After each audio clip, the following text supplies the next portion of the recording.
API ratings as Castrol, Valvoline, and Shell. So how can PureGuard manage such competitive prices without compromise? While other brands focus on recognition accomplished through international marketing, which cost a lot, PureGuard instead cuts costs through minimizing overhead, exactly like the large-scale advertising. Their approach is to leave the advertising to the local distributor. This gives you uncompromising quality at a fraction of the price. A pleasant good night as we are coming to you live from the Octavia Waight Center here in San Ignacio to bring you Rumble in the West. I am Reynard Gobbett and I'm joined alongside me my colleague Javier Romero, who will be calling the Punch for Punch tonight. Javier, a pleasant good night and welcome. Good night, Ray, and good night, fight fans, and welcome to what is expected to be another great night of boxing. Ray? I'm also joined by our unofficial scorecard, Peter Lacey, who will be also doing our interviews at the end of each fight. And so tonight we are anticipating a very exciting moment here at the Octavia Waight Center, where we know that in the main event, it will be Eduardo El Mecanico Esquivel will be going up against Francisco Luna, and that is scheduled for 8 rounds. Let's go up to Javier Romero, who is inside the ring. Ladies and gentlemen, a pleasant good evening to each and every one of you. It's very, very devastating to see everybody inside this beautiful institution. Tonight, we anticipate a great fight night inside the Octavia Waight Center. Are you ready? Let me hear you! For the people watching at home and the ones in attendance here tonight. Ladies and gentlemen, tonight's fight are sanctioned by the WBC, Senor Oscar Rodriguez, supervisor of the CMB WBC, promoted by the National Channel. Our judges tonight are Humberto Garcia Cortez from Mexico. Give him a big round of applause, please. Jose Mota from Mexico, another round of applause. And our very own Joy Marin from Belize. Our timekeeper is Belizean Charlton Rodriguez. Our referee in charge tonight is Lauro Sanchez de Mexico. Give him a big round of applause.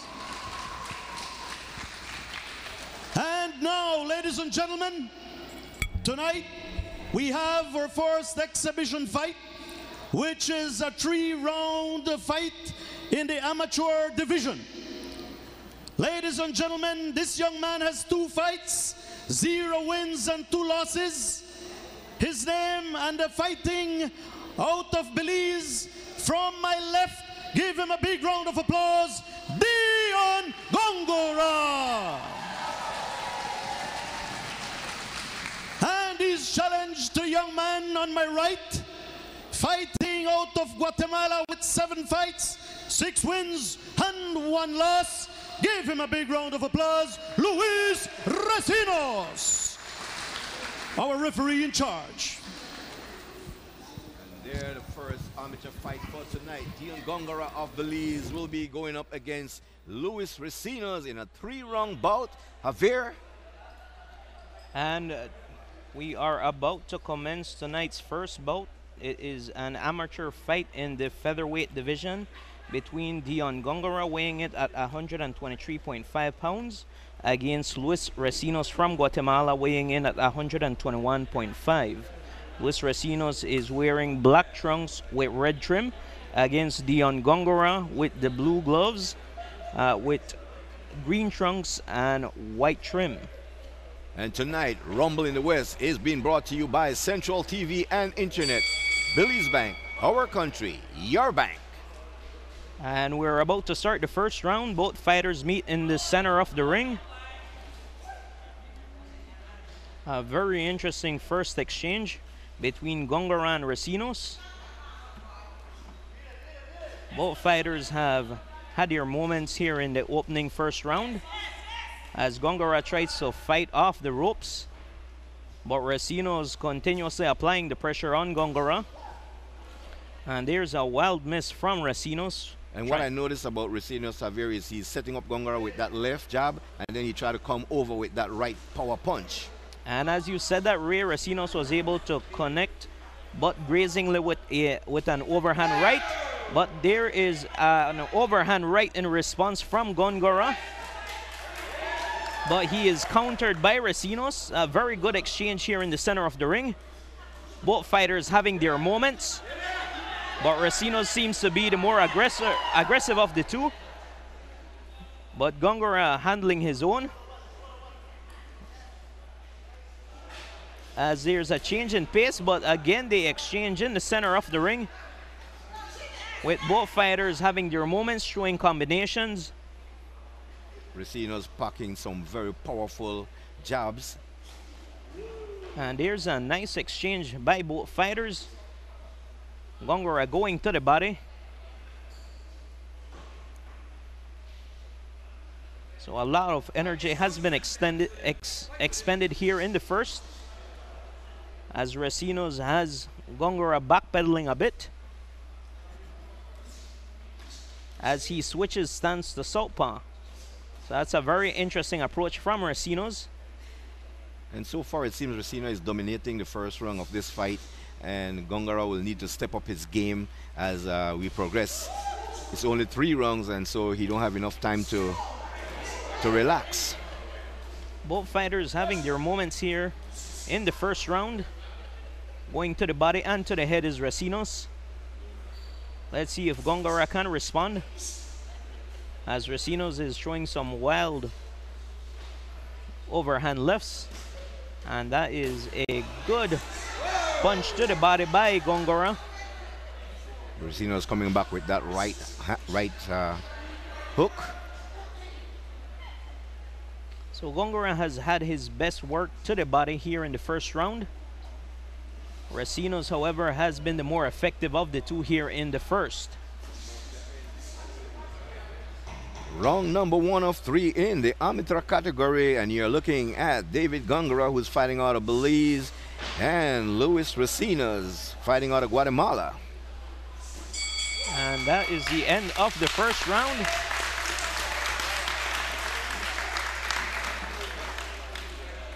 And Javier, how you see that first round playing out? What I saw Racinos being the dictator of the first round. You know, he took the fight to Gongora.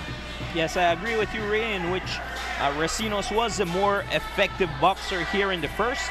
Gongora did have his moments as he did some good work to the body, but overall Racinos was the more effective fighter. Peter, let's go to your unofficial scorecard. How do you see the first round playing out for Gongora and Racinos? We definitely have Luis Racinos with the first round. He was able to establish his jab. I've seen Dion Gongora try to more settle for more power shots, and so he's had bigger moments, but Luis Racinos had more balance first round, and I gave him the 10-9 advantage after round 1. All right, we have round 2 of 3 coming up, and once again we want to thank our sponsors, Smart, bringing people together, and Westrap. Customer satisfaction is our goal. And Gongora comes out shooting here in the second, as he seems to be down in the cards. Both fighters having a heated exchange in the middle of the ring. Gongora being the more aggressive fighter here in the second, but there is a nice right cross by Racinos, but Gongora responds with a nice left hook to the jaw. So both fighters throwing some very effective punches as Racinos tries to pin Gongora to the ropes. Not a good place to be, especially if you're trying to stand upright. Action picking up here in the second round of this amateur bout. So Racinos seems to have hurt Gongora a bit, and Gongora had to hold here in the second. Straight left to the face of Gongora. And Racinos being the aggressor again here in the second. I think that he's confusing Gongora a bit. Gongora isn't used to fighting someone in the southpaw stance. What I mean by southpaw is that unlike a conventional fighter who has a left jab and a right cross, a southpaw fights with a right jab and a left cross. What Luis Racino is doing, he is slipping the punches of Gongora, and then he connects with that left and right combination. So Racino's, there is a lull to the round as Racino's needs his shoelace retied. So there is a breather here in the second for Gongora, a much needed breather, as Racino's was being the aggressor here in this second round. And we resume here the second round, as both fighters have had their moments, and there is another exchange. Gongora connecting with the right, but Racino's is relentless. But Gongora is not taking no for an answer, as another heated exchange here in the second. Gongora going to the body with that right shot. So Gongora trying to employ his jab very effectively, but Racino's is smothering him, putting pressure on Gongora. And a very effective 1-2 by Racino's, but Gongora responds with a nice left hook.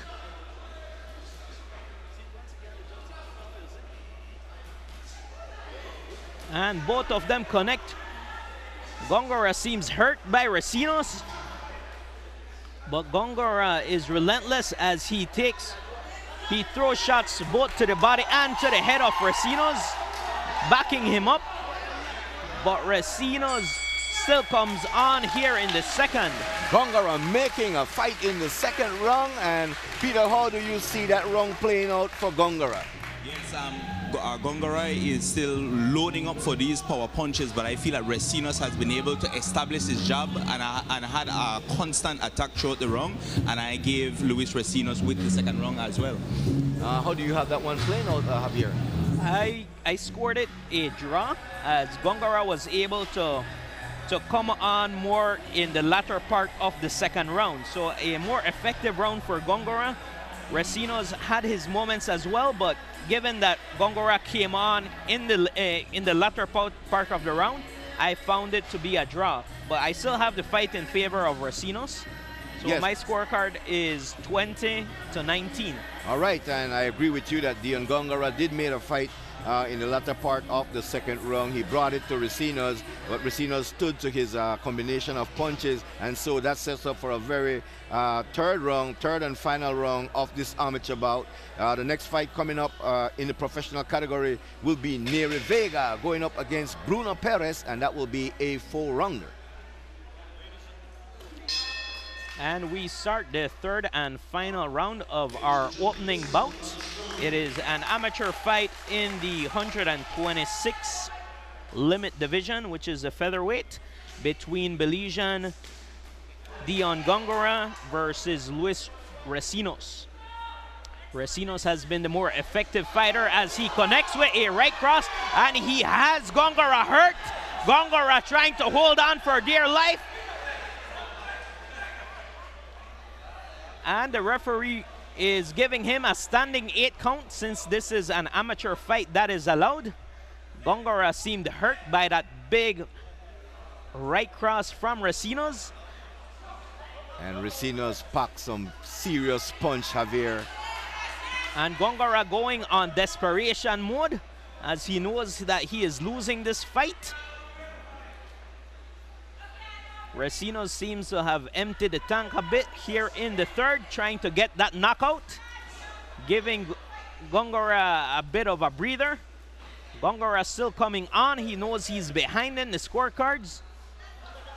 Racino's trying to pick his spot as they have another exchange here in the center of the ring. That right cross has been very effective here tonight for Racino's, but Gongora was able to get in an uppercut and then a left cross, but Racino's is relentless coming on. Gongora has to hold on for dear life. I am impressed by the power punches of Racino's in this fight tonight.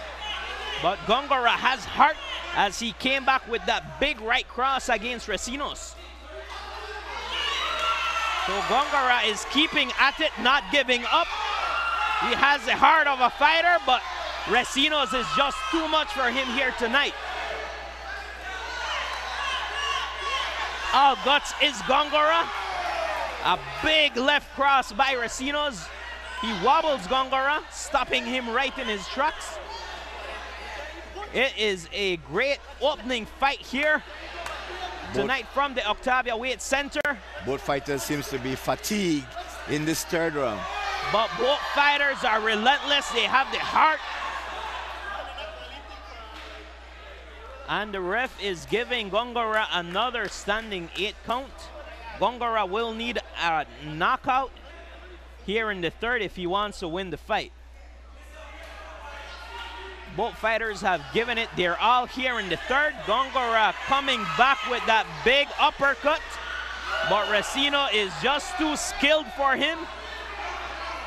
Too much of a puzzle, but Gongora is not giving up. He is still throwing big bombs here in the third. And Racino's response, and that is the end of this fight. What a battle for the first fight on the card tonight in the amateur category. We saw a showing from Dion Gongora and also Luis Racino. Peter, the fight is over. How do you see this one playing out? Yes, Ray, we definitely saw Racinos being able to withstand that onslaught in the third round. Dion Gongora sort of punched himself out. He ended up having 2 stoppages in the third round, so I gave that round 10-7 with a final score of 30 to 25. Luis Racinos out of Guatemala. Exhibitions can be rough at times. Well, tonight we saw a very, very, very interesting fight. Give them a big round of applause, ladies and gentlemen. And because it was an exhibition match, we will call it a draw.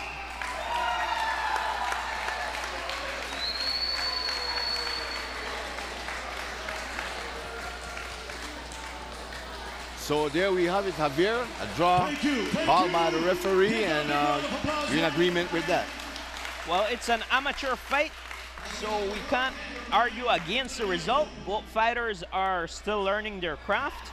Okay, so both fighters showed a lot of grit here tonight, and they have won this crowd over, so a good result for both fighters. Let's go up to the ring for the interview with Peter Lacey. You were able to control the pace of the game because you were able to slip his onslaught with consistent jabs. What was your game plan going into the matchup here tonight? Dice que controlaste la pelea en la noche con los jabs y que también te quitaste de todos los golpeos que él traía. ¿Qué fue tu plan hoy en la noche?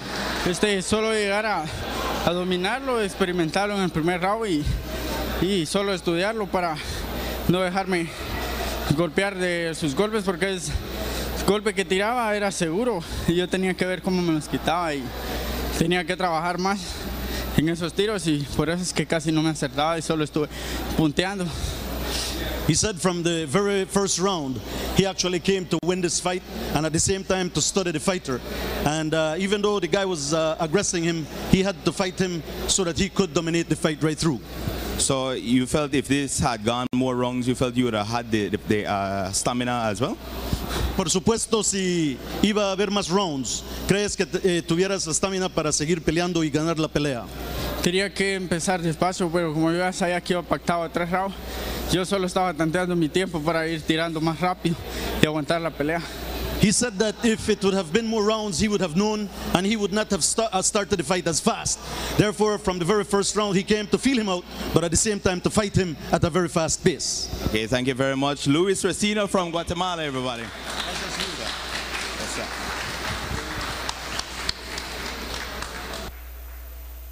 And there we have it, a draw in the amateur category. So what we'll do, we'll take a break, and when we come back, we will have the first professional fight. That will be on the card tonight, and that will be Neri Vega going up against Bruno Perez in 4 rounds of professional boxing.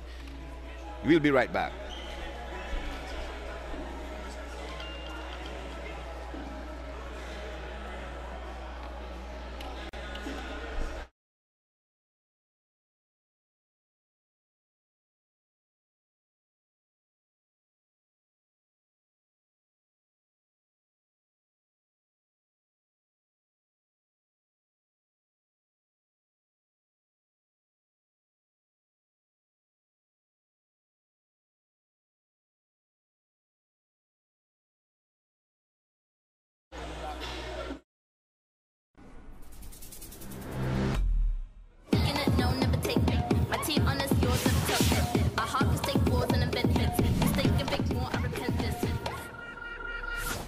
Get your free smart SIM and join the smart family. Just swap your old Digicel SIM with Smarts and enjoy all our cool services.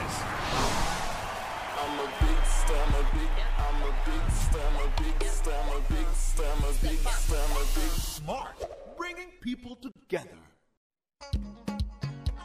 Our country. Our country. Everybody. Our country.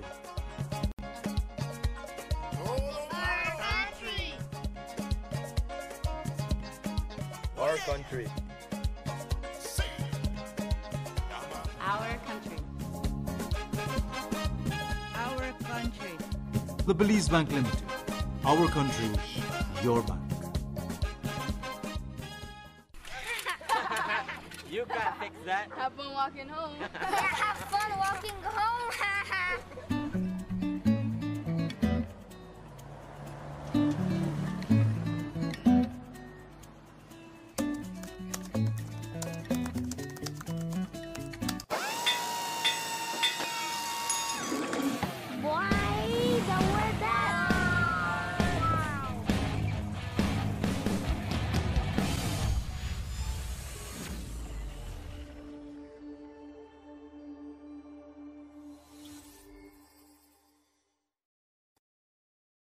Acción deportiva todos los martes de 8 a 9 p.m. por TNC10, tu portada deportiva. What makes a quality brand? Is it the perception, the product, or the price? We believe it is the product. That's why PureGuard focuses on its product. They use superior base oil together with the best additives in the business. Then, if quality product wasn't enough, they bring it to you at the most competitive prices. They do this without compromising product quality. Some oil brands you see on the shelf have compromised on their base oils, and some have gone as far as to use recycled oil. Let me reassure you completely, PureGuard in no way uses recycled oil. The fact is that they use the same quality of base oils and additives as the biggest brands.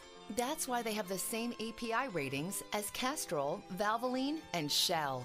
So how can PureGuard manage such competitive prices without compromise? While other brands focus on recognition accomplished through international marketing, which cost a lot, PureGuard instead cuts costs through minimizing overhead, exactly like the large-scale advertising. Their approach is to leave the advertising to the local distributor. This gives you uncompromising quality at a fraction of the price.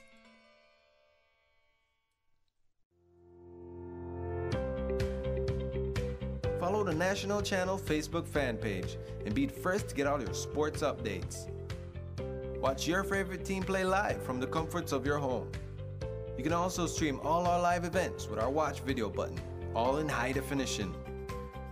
For more information, you can also message us right here on our fan page. The National Channel, your entertainment and information station. The future of broadcasting in Belize.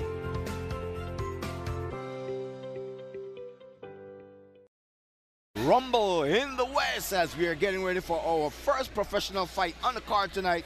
Neri Vega versus Bruno Perez. That will be 4 rounds of professional boxing. Javier, what do you have on both fighters, Neri Vega and Bruno Perez? Okay, this fight will be contested in the super flyweight division with a weight limit of 115 pounds. It is Neri Vega's debut against Bruno El Boyca Perez, who has a record of 1 win and 1 loss. This bout is being sanctioned by the World Boxing Council with its commissioner for the region, who is Oscar Rodriguez, sanctioned by the WBC. The judges for the fight will be Humberto Garcia Cortez, Jose Mota, and Joey Marin. Let's take a look at the tail of the tape for Neri Vega versus Bruno Perez.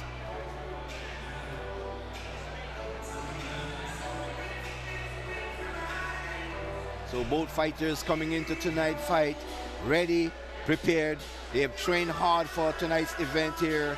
And we must give kudos to the people that has put this together Rumble in the West.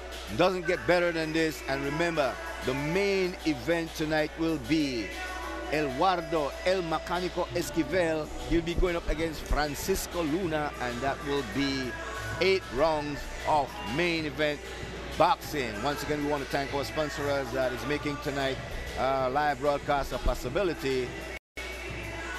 Central TV and Internet, Belize Bank, Our Country, Your Bank, Smart, bringing people together, and Westrack. Customer satisfaction is our goal. Peter, what we are anticipating in the first professional fight on the card? Yes, definitely. The last professional fights we had, none of them went to the judges. The fighters did not leave it in any of the judges' hands. So these guys went out to finish, and we're definitely looking for that same kind of ferocity and velocity here tonight. The thing is, who is going to have stamina to really pull it off in the end? So that is a kind of fight where we're going to look for who can manage their stamina, who knows how to manage the rounds. I feel is the one that will be victorious here tonight. And so, Javier, we are anticipating what these two fighters will bring tonight. But we know also, we want to mention that Max Payne is on the card for tonight, fighting out of Belize City. The last time we saw Max Payne was at BDF Day, and he dropped that fight in 2 rounds. He was TKO'd in that fight in the 2nd round. Yes, Max Payne Williams has lost his last 2 fights by knockout. Hopefully tonight he has done the necessary adjustments to his fight. He's a very good fighter, but there are certain holes in his game which were exposed in his last 2 fights. But hopefully he can rebound tonight and get that big win. And so we must talk about the support that boxing is getting tonight. It's well attended, and I am impressed by the fans that have turned out to witness Rumble in the West. Yes, it's a very good crowd here tonight at the Octavia Weight Center here in San Ignacio. We see the interest in boxing, and that is pretty much in part due to the greatness or the great fighter that Eduardo Esquivel is. So I think that a lot of this is as a result of the blood and gut style of Eduardo El Mecanico Esquivel. All right, what we'll do, we'll go to a break, and when we come back, we should have the first fight in the professional category. Neri Vega will be going up against Bruno Perez in 4 rounds. You are watching Rumble in the West on TNC. We will be right back. Welcome to Westrack.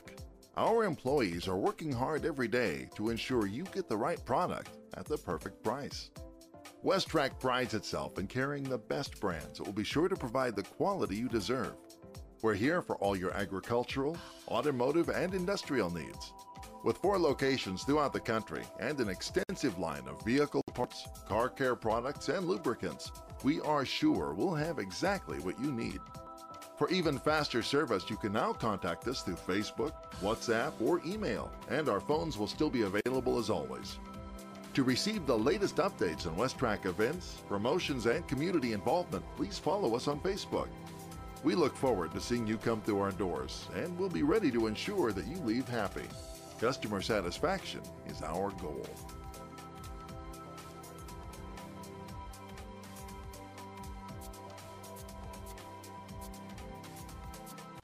I'm an outdoor girl.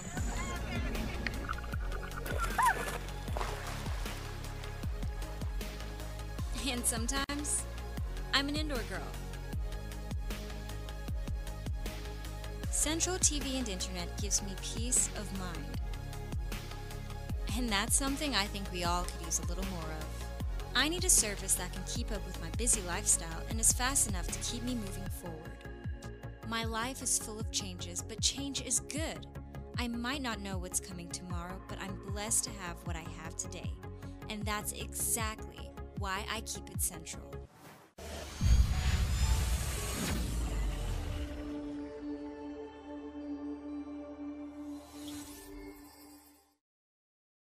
West Track and Orange Walk is determined to meet the needs of everyone in Sugar City. We have added a full line of heavy-duty parts to keep all your truck and equipment in the fields or on the road. We've also improved our stock to ensure we have exactly what you're looking for. Additionally, we want to keep your convenience and time as our top priority. That's why you can now contact us through messaging on WhatsApp or Facebook. We are here waiting to serve you on all of your automotive, agricultural, and industrial needs. You can catch Sports Talk every Wednesday from 7:30 to 9 p.m. with your host, Reynard Garbutt. Only on the national channel. Sports Talk, your #1 sports show. As a family, you share family time, playtime, celebration time, anytime. Smart Family Share Plan handles the text, call, and data part. You get a plan for 5 people. Unlimited calls within the group. 1,480 national minutes, 10 gigabytes to share, while each member gets 200 SMS. And the plan admin gets unlimited calls and texts to any smart number. Now you think that's a big bill every month. Well, this is the best part. This plan values at $980, but you get it for only $150. So for $150 a month, you get to share data, text, and calls at an unbelievable low monthly price. The family that shares together stays together. Smart, bringing people together. As we welcome you back to Rumble in the West. Rumble in the West is being brought to you tonight by Belize Bank, our country, your bank. Smart, bringing people together.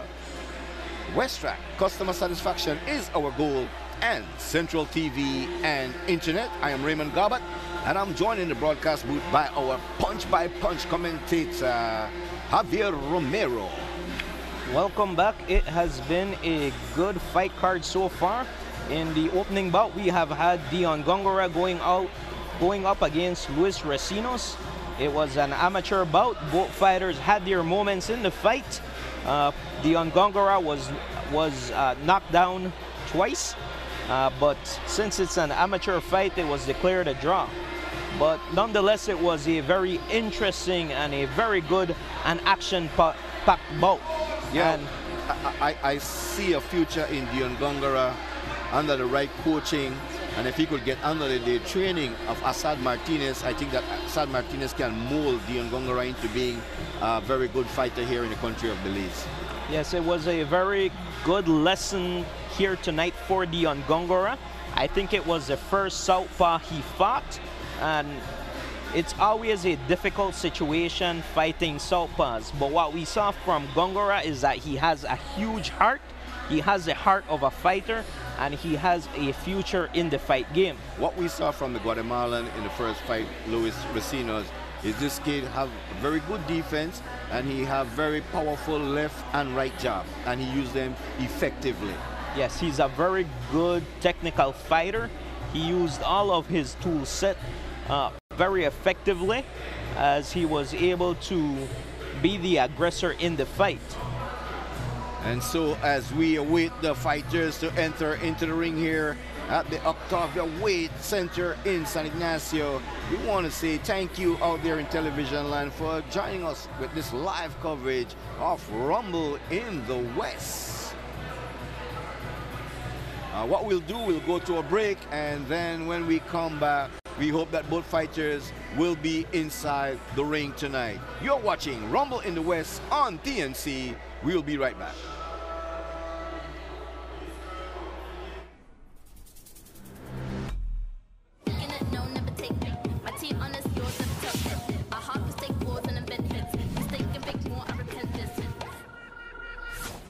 Get your free Smart SIM and join the Smart family. Just swap your old Digicel SIM with Smarts and enjoy all our cool services. I'm a big star, I'm a big star, I'm a big star, I'm a big star, I'm a big star, I'm a big Smart, bringing people together. Our country. Our country. Everybody.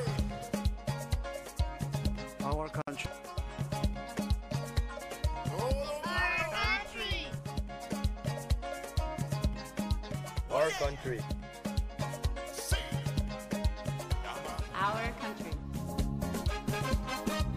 Our country. The Belize Bank Limited. Our country, your bank.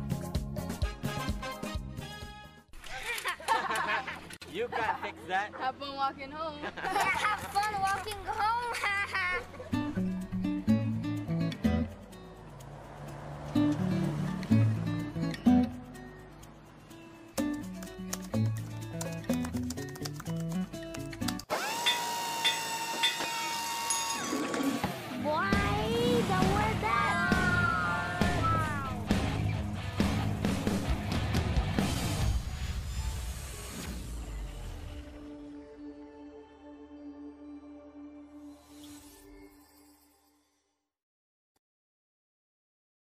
What makes a quality brand?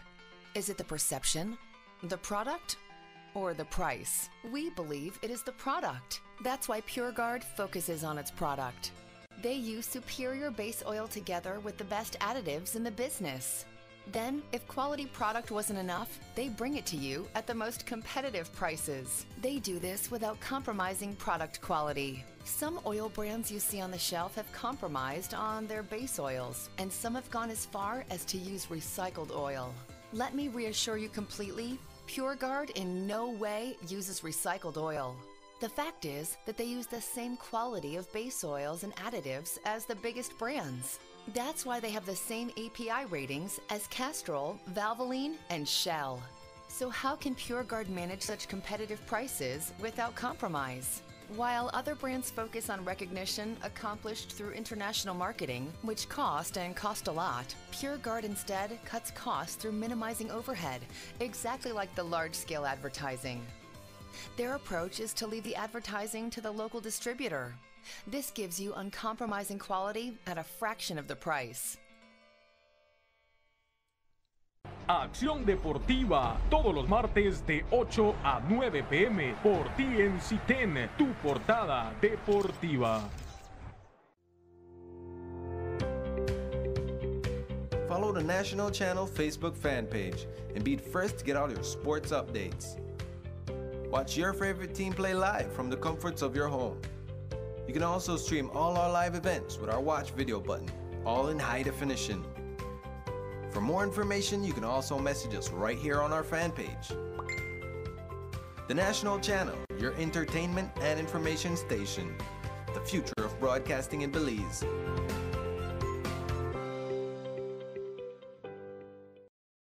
As we welcome you back to Rumble in the West, as we are coming to you live from the Octavia Waight Center in San Ignacio, and we see where they reinforced the ring now, and so we are just about ready to have both fighters, Neri Vega and Bruno Perez, enter into the ring momentarily. But what a night for boxing here in San Ignacio, and I know that the rest of the country and even the world, Javier, is enjoying what we are putting out tonight when it comes to boxing. Yes, so far we have had a great opening fight, and this is the type of fight cards that TNC brings to you. If you recall the last fight card that we had at the Falcon Field, it was all action-packed. You had several knockouts, and expect the same here tonight. Yes, I remember clearly the last fight we covered. It was a power punch fight. I dubbed that fight as power punch because that's all that was thrown that night was power punches, and fighters was dropping. And we saw where Esquivel in that fight demonstrated brilliancy, and we saw a different dimension of his boxing in that fight. Yes, I like to call Eduardo Esquivel the Belizean Arturo Gatti because he has that same relentless style, that blood and guts warrior, in which he allows the fighter to punch him, but then he comes back stronger. And that's the type of fighter Eduardo Esquivel is. So he's very relentless, he has a huge heart, and he is a great fighter. And so we see both fighters, they're in their dressing room as they're getting ready.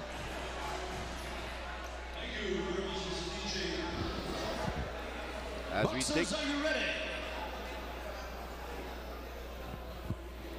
And once again, as I mentioned, a beautiful night inside the Octavia Waight Center.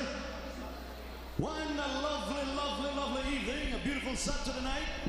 And remember, we are coming live through the lens of our expensive cameras at TNC, countrywide, throughout the beautiful Belize.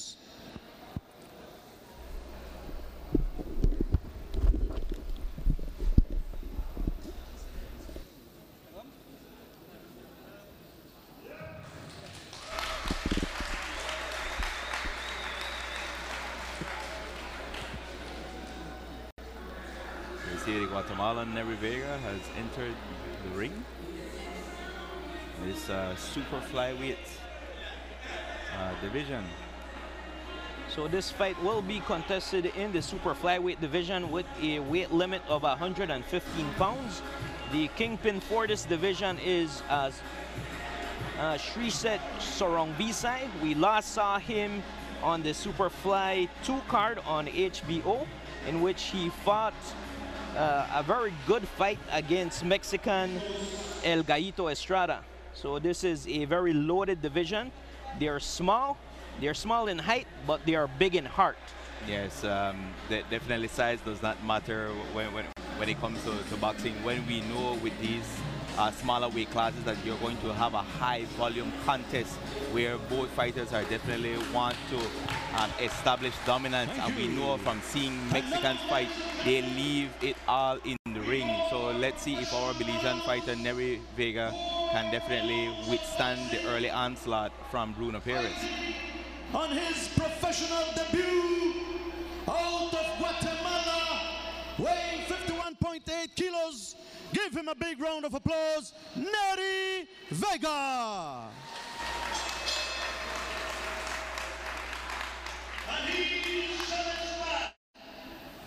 Ladies and gentlemen, 2 fights, 1 win, 1 loss, fighting out of Mexico, weighing 52.5 kilos, Bruno Perez. And may I inform you all as well that we are using our very same officials, but let me introduce you once again to our professional referee, coming all the way from Valladolid, Yucatan, Mexico, Lauro Sanchez.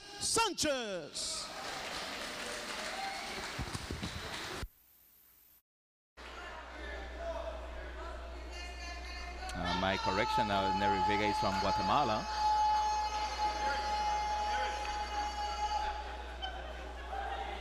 So the fighters received their last instructions from the referee as we're about to commence the second fight of the evening between Guatemala Neri Vega making his pro debut against Bruno El Boica Perez from Veracruz, Mexico.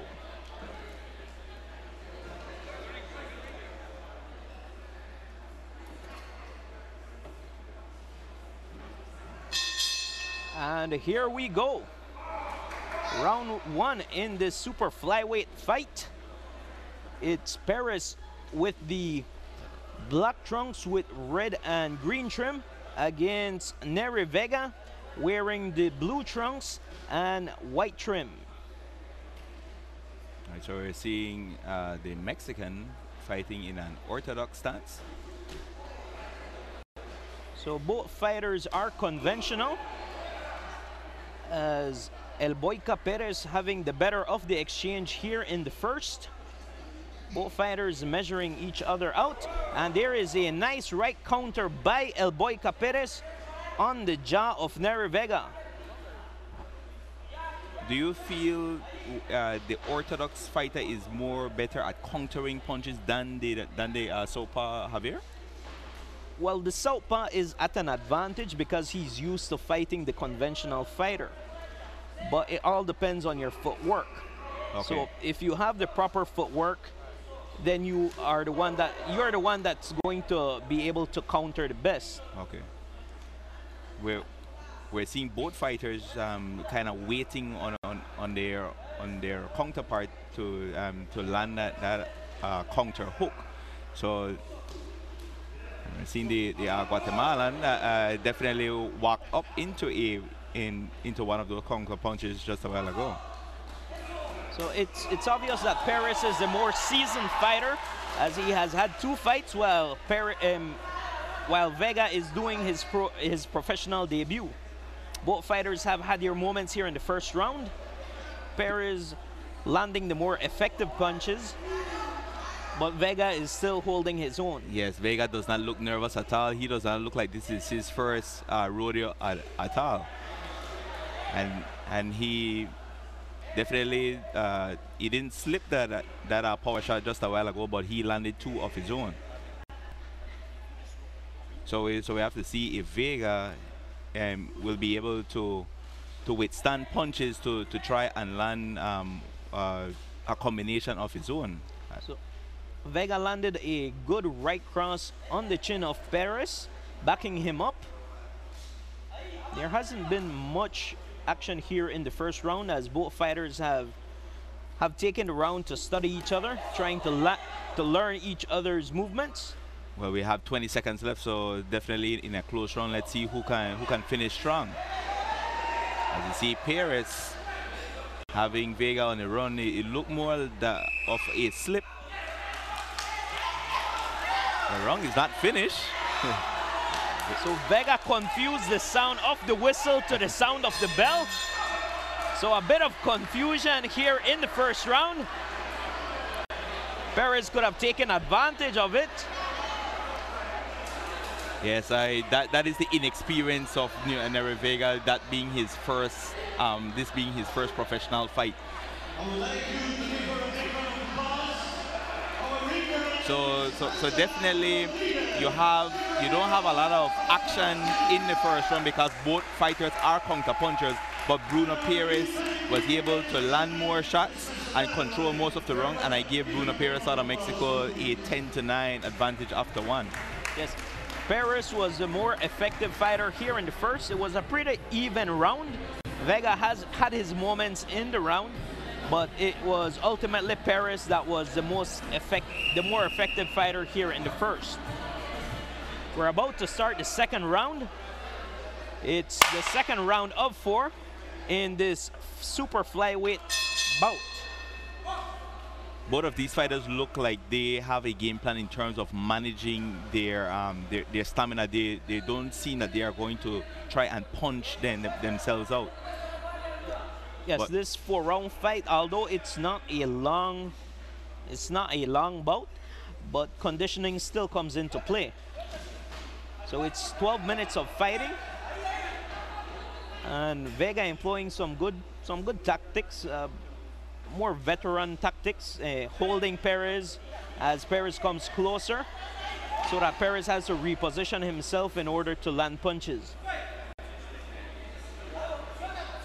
Yes, the attack out of the clinch is very, very important.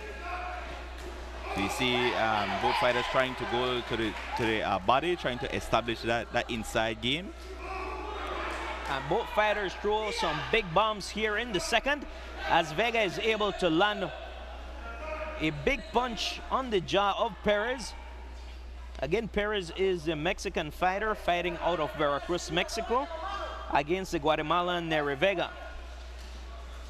And that is a good overhand right on the part of Perez, as Vega waits on Perez to come in to be able to counter punch him.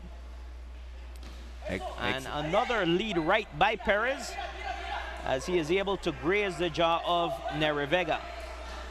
Excellent counter punching from Perez, from Vega, but Bruno Perez is the one that's controlling this round so far.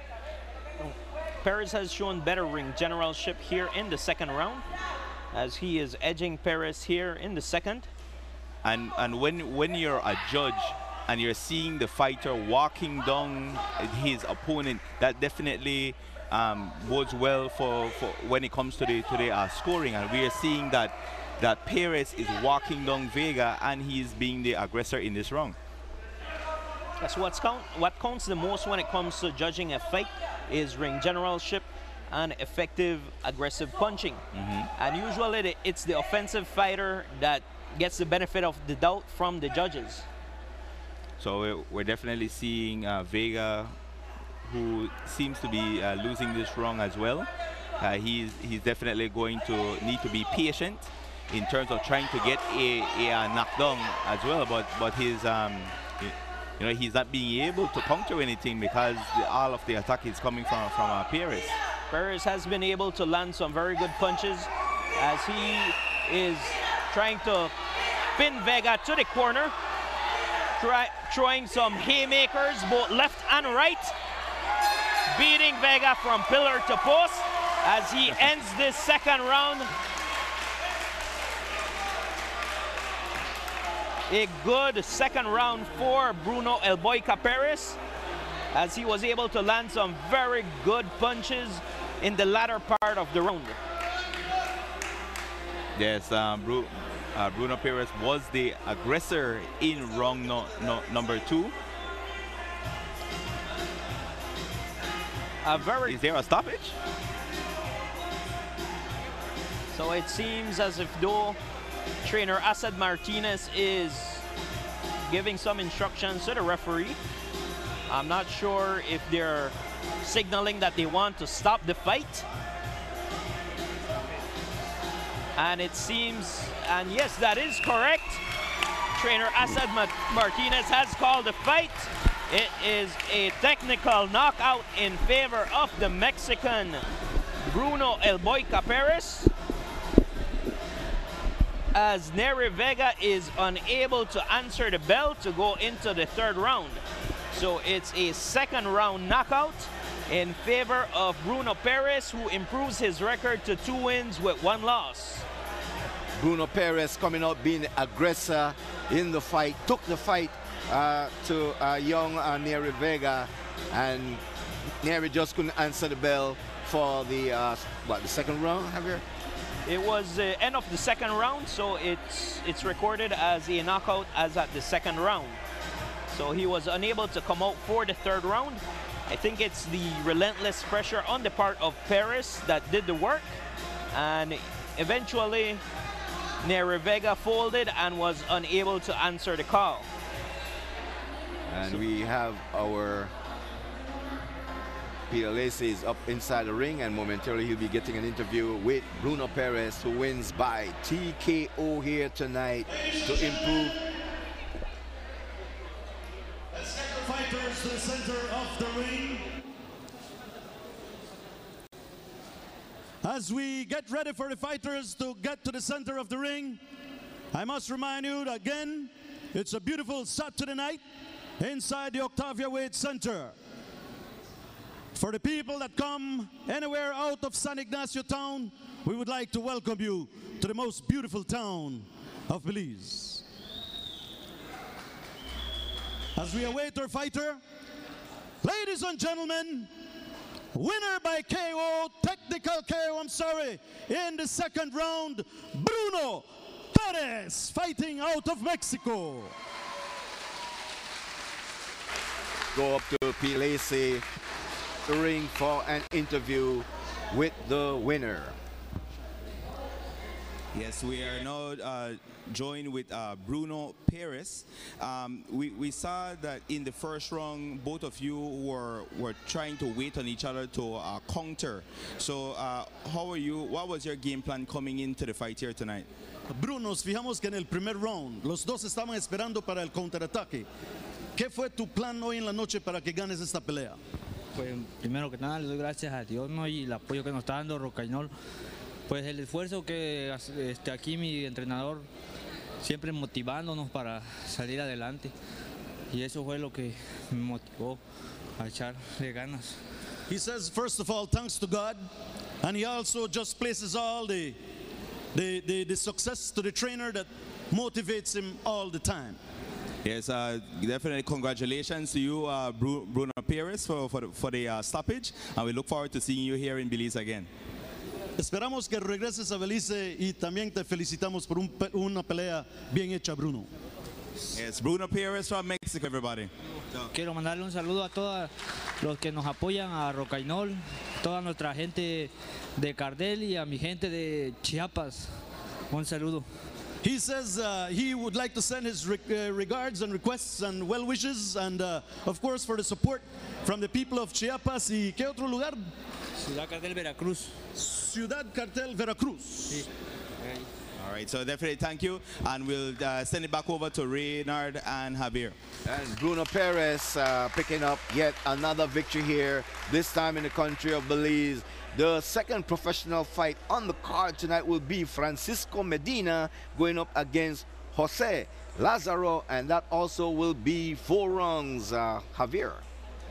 So a very good second bout as Bruno El Boyca Perez was able to win by technical knockout. So again, like I said earlier, expect a lot of knockouts here in this event tonight. As it's called, it's Rumble in the West.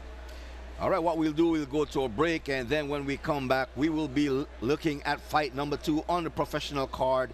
This time it will be Francisco Medina, and he will be going up against Jose Lazaro in a 4-rounder. So you're watching Rumble in the West on TNC. We'll be right back. West Track and Orange Walk is determined to meet the needs of everyone in Sugar City. We have added a full line of heavy-duty parts to keep all your trucks and equipment in the fields or on the road. We've also improved our stock to ensure we have exactly what you're looking for. Additionally, we want to keep your convenience and time as our top priority. That's why you can now contact us through messaging on WhatsApp or Facebook. We are here waiting to serve you on all of your automotive, agricultural, and industrial needs. Save big this Easter with Central TV and Internet. Get 6 megs high-speed internet as low as $69 with free installation. That's right, 6 megs upload and download for only $69. And if you're already a cable subscriber, get 1 month free internet service when you sign up and save even more. For more information, call us at 880-4200. Offer ends March 31st. As a family, you share family time, playtime, celebration time, anytime. Smart Family Share Plan handles the text, call, and data part. You get a plan for 5 people. Unlimited calls within the group. 1,480 national minutes, 10 gigabytes to share, while each member gets 200 SMS. And the plan admin gets unlimited calls and texts to any smart number. Now you think that's a big bill every month. Well, this is the best part. This plan values at $980, but you get it for only $150. So for $150 a month, you get to share data, text, and calls at an unbelievable low monthly price. The family that shares together stays together. Smart, bringing people together.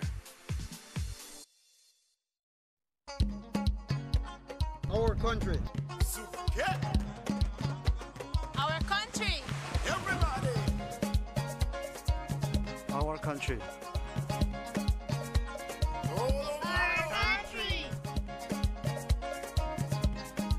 Our country. Our country. Our country. The Belize Bank Limited. Our country, your bank. I'm an outdoor girl.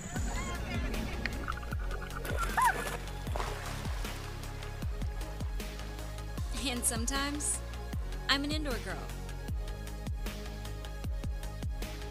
Central TV and Internet gives me peace of mind.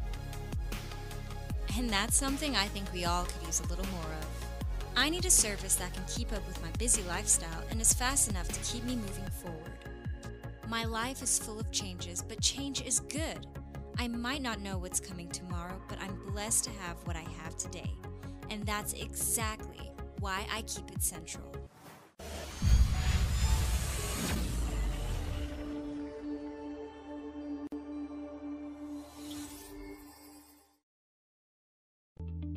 You can catch Sports Talk every Wednesday from 7:30 to 9 p.m. with your host, Reynard Garbutt. Only on the national channel.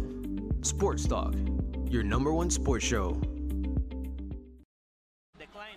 And so we are back live from the Octavia Waight Center here in San Ignacio. And if you've just joined us in the first fight, which was in the amateur category, it was Dion Gongora going up against Luis Recinos, and that one ended in a 3-round draw. And the first fight on the professional card saw Neri Vega going up against Bruno Perez, and it was Bruno Perez emerging with a TKO in the second round of that bout, Javier. So the third fight of the night will feature Francisco Frencho Medina versus Jose La Flecha Lazaro, and that bout will be disputed in the 115-pound weight limit at the super flyweight limit. And there goes the whistle indicating that the boxers should now be entering into the ring as we get set to bring you the second professional bout of tonight in Rumble in the West. Tonight, Rumble in the West is being brought to you by Central TV and Internet, Belize Bank, our country, your bank, smart, bringing people together, and Westrock, customer satisfaction is our goal. I must say a well-attended Rumble in the West here tonight, Peter. Definitely a technical fight. Now we saw in the previous bout. I always feel that the counter-puncher has a chance in the later rounds because they tend to try to feed off of the aggressiveness of their opponent and try to let them burn out. But Neri Vega wanted no part of Bruno Perez and ended up stopping the fight in the corner, right? So as I was telling Javier, you know, Bruno Perez, you might have to call him no mas, right? So but definitely we have to see if he builds a reputation like that against fighters moving forward. And once again, Javier, we must talk about what is being presented tonight, the presentation for tonight, you know, and we talk about the main event, and we talk about Eduardo El Mecanico Esquivel, that one day we hope to see El Mecanico fighting on a big card in Las Vegas, because this guy really have the potential to get to that level. Yes, Eduardo Esquivel is a very good boxer. He is a boxer that has very good technique, and we've seen that one of his opponents, Jairo Duran, was featured he was featured last year on ESPN. So if Jairo Duran, who Esquivel defeated last year January, was on ESPN, then what can we expect from Eduardo El Mecanico Esquivel? And the last fight he fought, which was in right across the border in Chetumal, according to his trainer Assad Martinez, that it was a fixed fight. He lost that fight in 3 rounds by way of TKO, but the guy that he fought against, his dad was promoting that fight for this guy to get on a big card, just as we want to see Esquivel. And so, you know, for you to get on a big card, your record has to be very, very exceptional. And so that was the reason why he lost that fight, because of the fact that they wanted to promote this guy to get on the big stage. But we know that Esquivel, after 3, 4, 5 rounds, that is when he becomes strong, and that's when you see the best of El Mecanico. And one of the things that Esquivel needs to do is he still needs to hold his head up high. He still needs to maintain that focus, because some fighters just have to take the harder road. An example of that is Orlando Salido. He doesn't have the flashiest of records, but he was able to make it to the top. And I expect Esquivel to do the same. All right, so we see that the fighters, they are now making their grand entrance into the ring. Jose Lazaro from Mexico, strutting his stuff before entering into the ring for the second fight on the professional card. As once again, we are coming to you live from the Octavia Waight Center here in San Ignacio.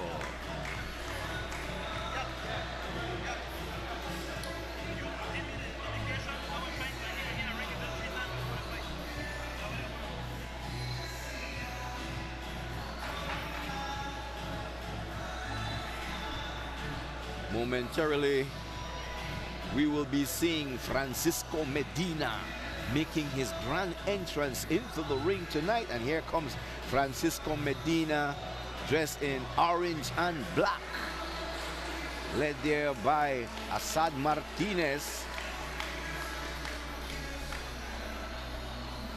Excellent job is being done by trainer Assad Martinez, and we have to put to his portfolio promoter also. Let's go up to Javier Gutierrez.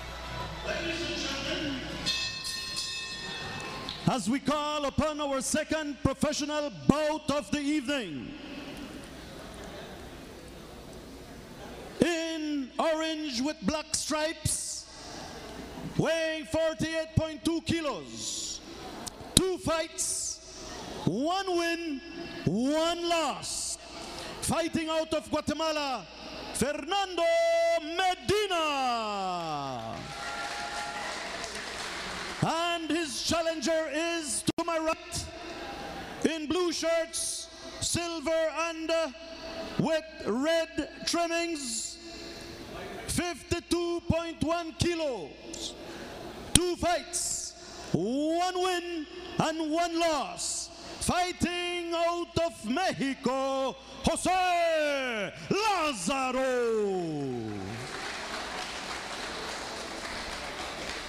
And our referee, Sanchez de Sanchez. Let's go to the tail of the tape for this fight tonight between Francisco Medina and Jose Lazaro.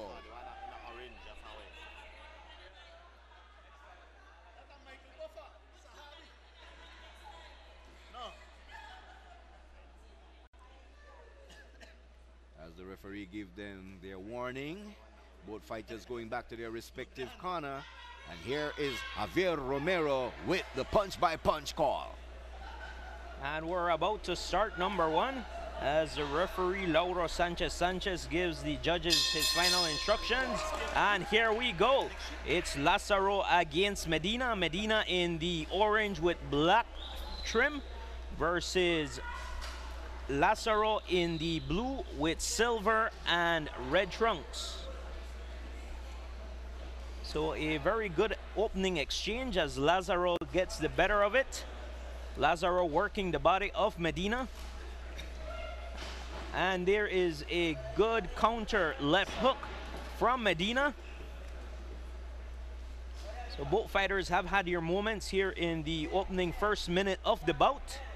This bout is scheduled for 4 3-minute rounds in the super flyweight division. Both fighters feeling out each other here in the first round. So Lazaro going to the head, then to the body, doing good work both up and down.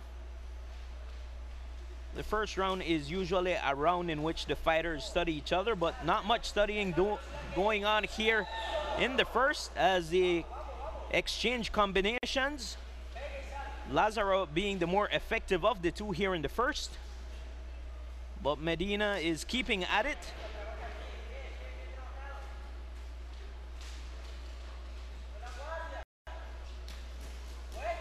And there is a very good exchange from Lazaro as he works his combination, starting on the body and finishing up in the head, or on the head.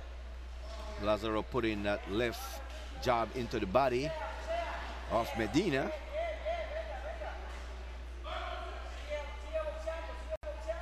So both fighters boxing. A very good opening first round for both fighters. Both fighters have had their moment. Both fighters have landed some pretty good punches here in the first.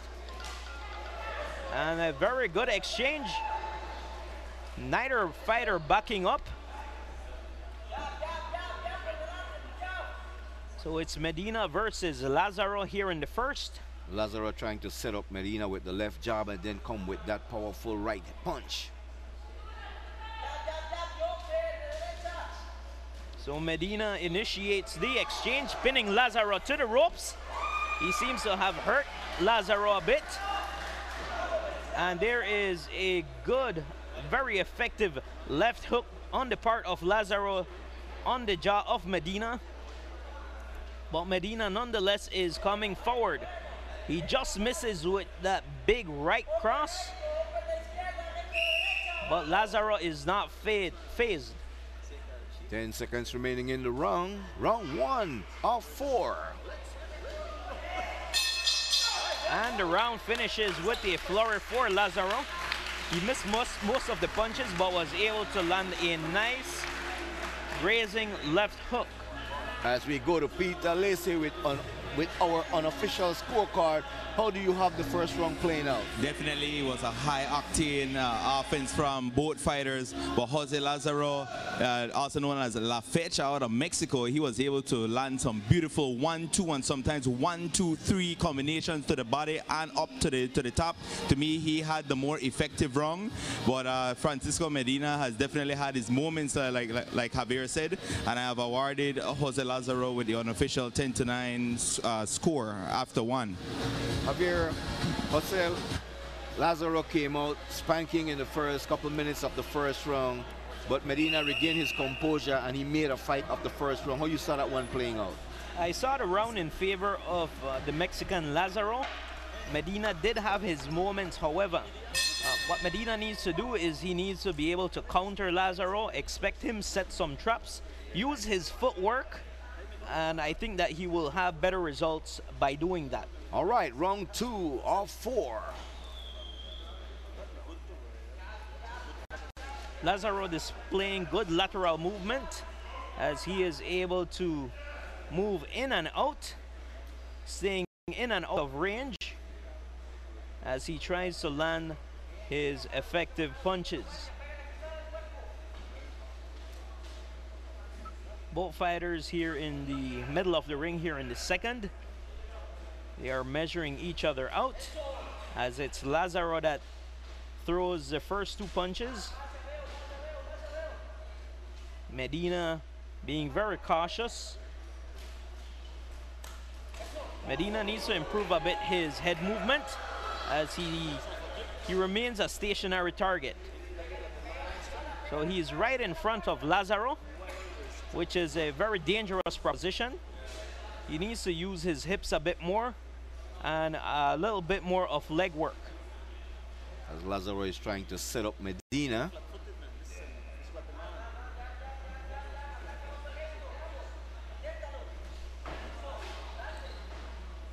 Lazaro just misses with that 1-2 as Medina just moves out of range. Medina bringing the fight to Lazaro here in the second round of 4. Lazaro content to be the counter puncher here in the second as he waits for Medina to come in. As we hear the instructions from his trainer in the blue corner, as he is instructing Lazaro to box. There is a lull in the action here in the second as both fighters seem to be a bit more cautious. They seem to have felt each other's power in the first, so they're a bit reticent to engage. Lazaro going with the left jab, but that was blocked by Medina. So more of a chess match here in the second as both fighters are expecting the other one to engage as they try to counter. And there is a very good counter by Lazaro as he lands a huge left hook. He has Medina temporarily dazed, but Medina is fighting back. That left hook caught Medina square on the jaw and dazed him for a little bit there, but Medina regained his control.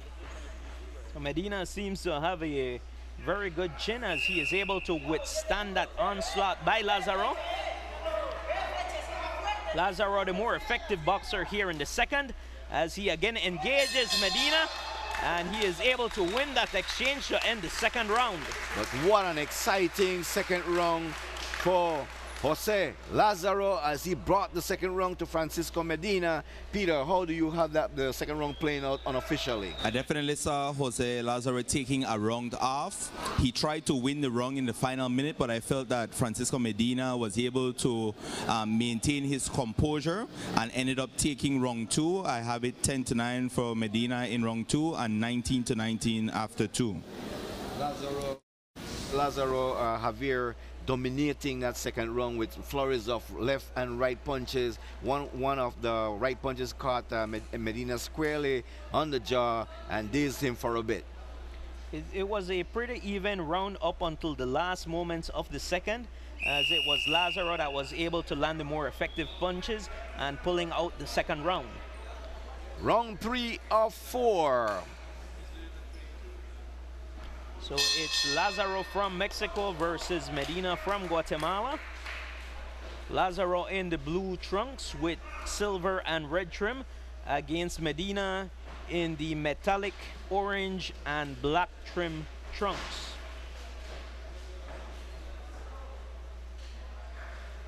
This is a fight in the super flyweight division.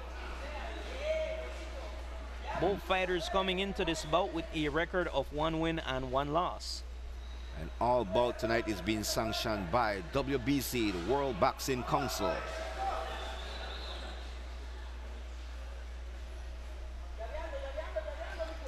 Both fighters boxing here in the third, using more footwork as they try to position themselves to land that big punch. And there's a big punch from Medina which lands on the jaw of Lazaro. That was a very good right cross as he waited for Lazaro to come in.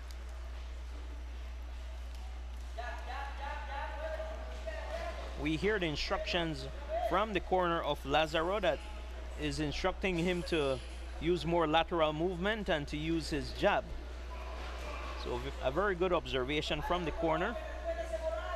Lazaro listening to his instructor as both fighters engage. A very good exchange as both fighters were able to land grazing blows. And that is a nice counter right by the Guatemalan Medina. Yes, Medina with that right straight to the jaw of Lazaro. Again, Medina coming on here in the third, landing the more effective punches. Both fighters have had exchanges, but in spurts. So it's more of a boxing match here in the third. Medina using feints as he is able to land a grazing right to the jaw of Lazaro.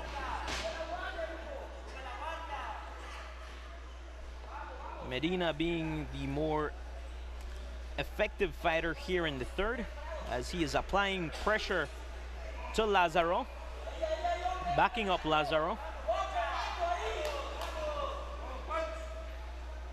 What Medina needs to do is he needs to throw more punches. He's being the aggressor, but he lacks the ability to throw punches here in the third.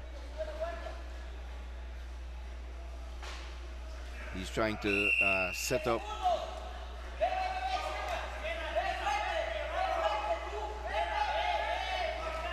he's trying to set up Lazaro, but Lazaro is a very good defensive fighter as round 3 has come to an end here at the Octavia Waight Center. Peter, how do you have round 3 playing out? Round 3 was definitely, we saw Jose Lazaro being very economic with his punches. He showed more control and he was able to slip a lot of the punches from Francisco Medina. So I definitely like that he was very patient in his attack and he was able to land more punches and had more control. So I have it 10-9 Jose Lazaro in round 3 and I have it 29-28 after 3. When you take a look at round 3 and saw that Francisco Medina was trying to make a fight, but you mentioned that he wasn't throwing enough punches. Yes, he was an aggressor, but not throwing enough punches. How you see round 3 playing out? I saw that there was a lull in the action in the third, but Medina seemed to be the more effective boxer as he was able to use some lateral movement and he was able to land the more effective punches. Round 4 of 4 here from the Octavia Waight Center in San Ignacio. As we're about to start round number 4, it is Francisco Frencho Medina versus Jose La Flecha Lazaro. Lazaro using his boxing skills here in the fort, using his jab, trying to keep Medina off of him. And in that exchange, Lazaro is able to land a very good left hook as he gets more instructions from the corner. instructing him to box, use his lateral movement, as he is able to counter Medina with a very effective right cross. I think Lazaro in his mind is saying that I have this fight won already, so I'm just going to take the 4th round, play it out very cautiously.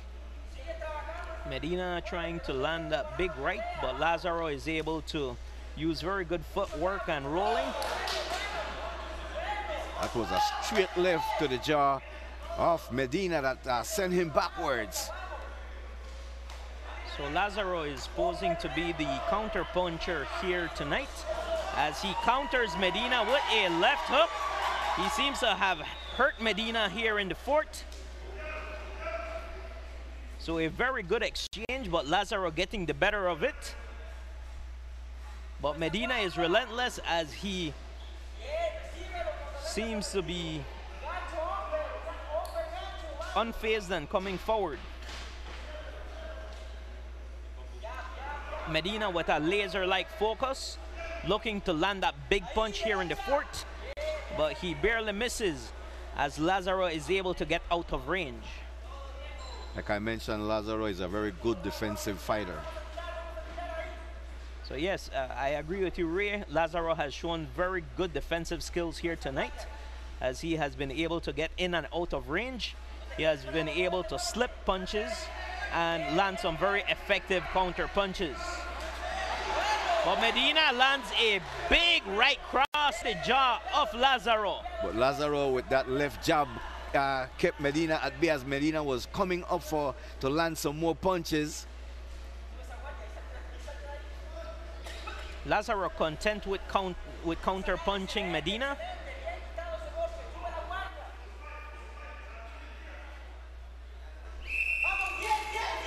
And there's 10 seconds as they exchange in the center of the ring. And both fighters with a very good exchange, as both land very effective punches. And the fans inside the building enjoying what they saw in the final second of this bout, as this one has come to an end. Who will it be? Peter, who do you have pulling off the victory? I definitely have it 39-37, Jose Lazaro. He was the one who was able to, he had a better footwork. He was able to slip in and out of Medina. Medina had to be the one that had to try and engage the fight, but when he came in, Lazaro was right there for the counter punch. I just like the ring generalship of Jose Lazaro, and I have him 39-37, Lazaro out of Mexico.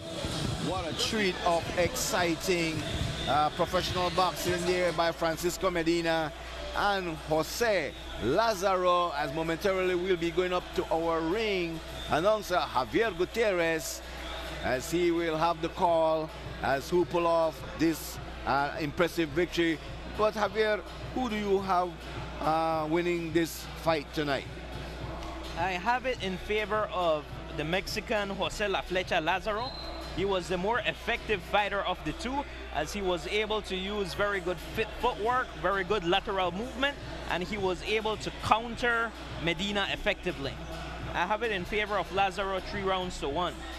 And I have the fight scored the same way, because of the fact that Jose Lazaro showed very good offensive skill, and he showed also very good defensive skill, as he kept Medina at bay. Francisco Medina was trying to make effort in getting his powerful right hand into the face of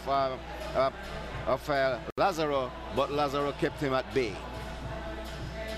As we await the judges' scorecard, it was a 4-round bout in the super flyweight division. As we await the results of the fight between Francisco Frencho Medina and the Mexican Jose La Flecha Lazaro.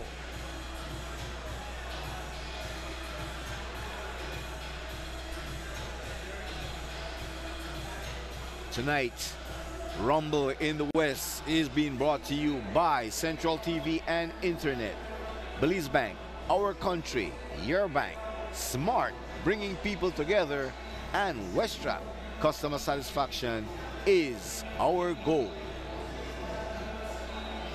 The next fight coming up, also in the professional category, a 4-round bout between Max Payne Williams of Belize, and he'll be going up against Fabian Martinez of Mexico.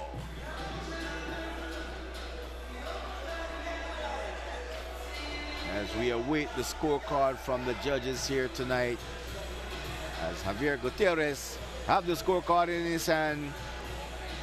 Let's go up to Javier Gutierrez in the ring. Ladies and gentlemen, we have our decision. The three judges have scored it.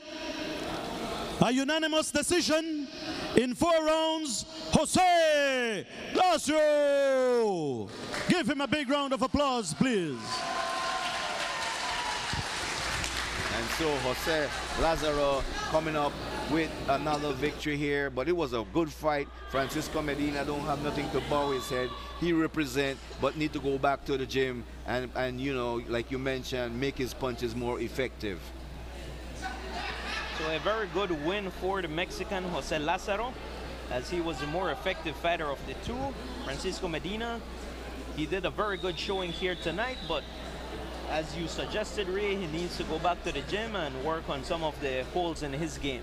Let's go up into the ring with Peter Lacey, as he will be having an interview with the winner, Jose Lazaro. Hi, congratulations, Jose, on a very good fight.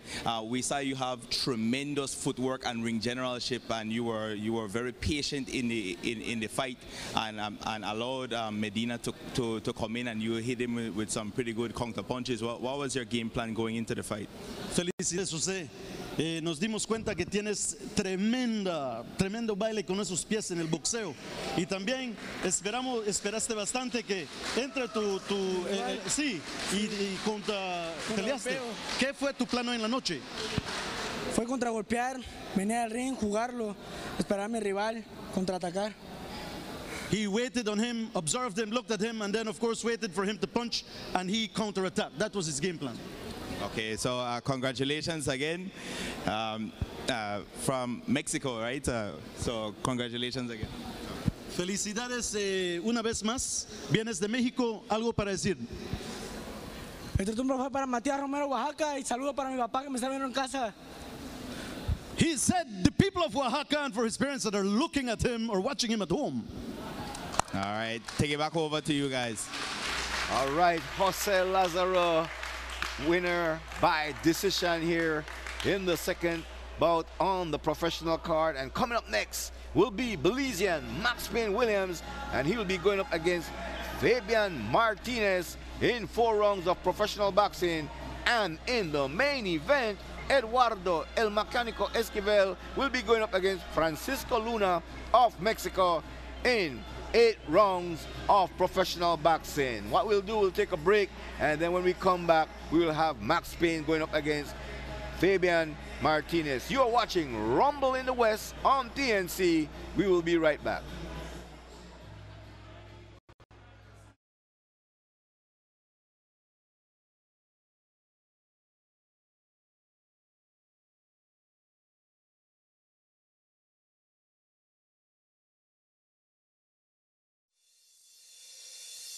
As a family, you share family time, playtime, celebration time, anytime. Smart Family Share Plan handles the text, call, and data part. You get a plan for 5 people. Unlimited calls within the group. 1,480 national minutes, 10 gigabytes to share, while each member gets 200 SMS. And the plan admin gets unlimited calls and texts to any smart number. Now you think that's a big bill every month. Well, this is the best part. This plan values at $980, but you get it for only $150. So for $150 a month, you get to share data, text, and calls at an unbelievable low monthly price. The family that shares together stays together.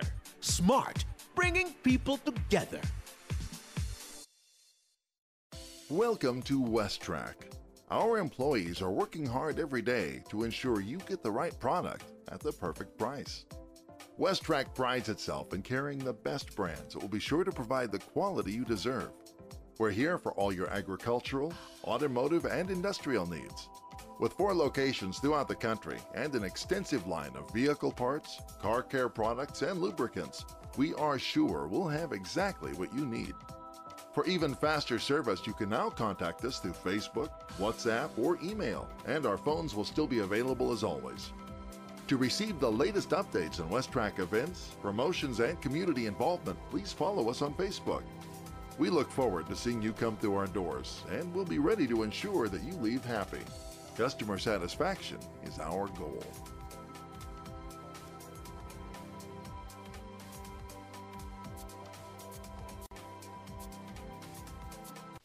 I'm an outdoor girl.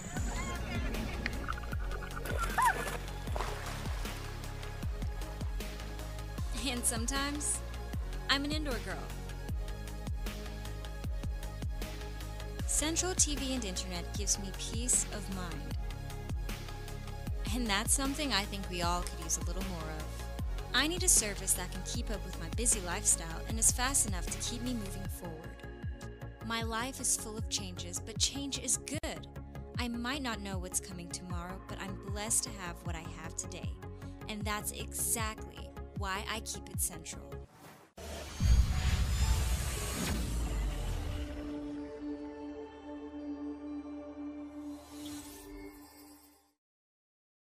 WestTrack and Orange Walk is determined to meet the needs of everyone in Sugar City. We have added a full line of heavy-duty parts to keep all your trucks and equipment in the fields or on the road. We've also improved our stock to ensure we have exactly what you're looking for. Additionally, we want to keep your convenience and time as our top priority. That's why you can now contact us through messaging on WhatsApp or Facebook.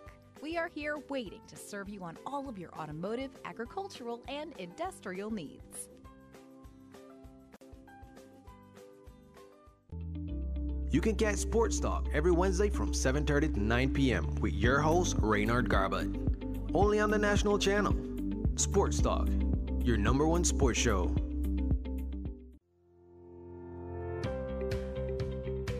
Follow the National Channel Facebook fan page and be first to get all your sports updates. Watch your favorite team play live from the comforts of your home. You can also stream all our live events with our watch video button, all in high definition. For more information, you can also message us right here on our fan page. The National Channel, your entertainment and information station. The future of broadcasting in Belize.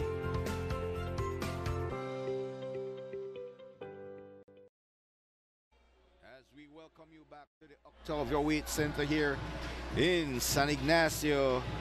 Next fight on the card will be Max Williams fighting out of Belize City, and he will be going up against Fabian Martinez in a 4-round professional bout.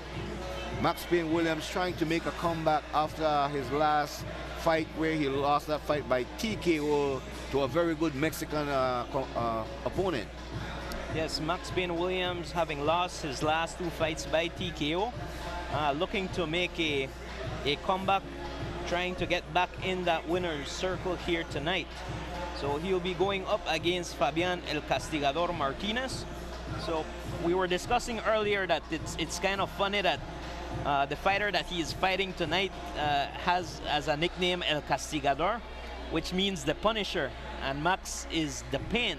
So we have the Pain going up against the Punisher. What we saw from Max in his last fight is he have a tendency of dropping both hands and pushing out his face into the danger zone. And the Mexican read it very well in that fight. And when he dropped his hand in that fight, that's when the Mexican with a solid right straight to the chin of Max Payne that put him out in that fight. Let's see if we will bring something different defensively in this fight tonight, Javier. Yes, Ray, that's one of the big no-nos of boxing. It's putting your hands down, and to make matters worse, he usually likes to have his chin up high. One of the things that they instruct people from a very young age is to tuck in your chin, and as a result of that fatal error on the part of Max Williams, he was knocked out. So let's see if he did correct that issue, because he's a very good fighter. He has the speed, he has the footwork to make it in the ring. As we see, Fabian Martinez is already inside the ring, and momentarily Max Payne's Williams will be making his grand entrance into the ring as we are coming to you live from the Octavia Weight Center here in San Ignacio. And tonight event is being brought to you by Central TV and Internet. Smart, bringing people together.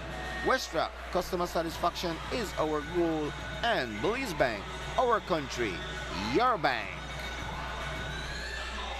This fight here tonight is being fought at the maximum weight of 154 pounds, which is the junior middleweight division.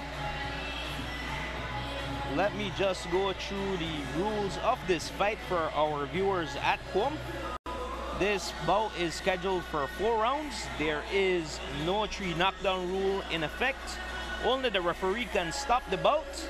If there is an accidental headbutt, we will go to the scorecards to determine the winner.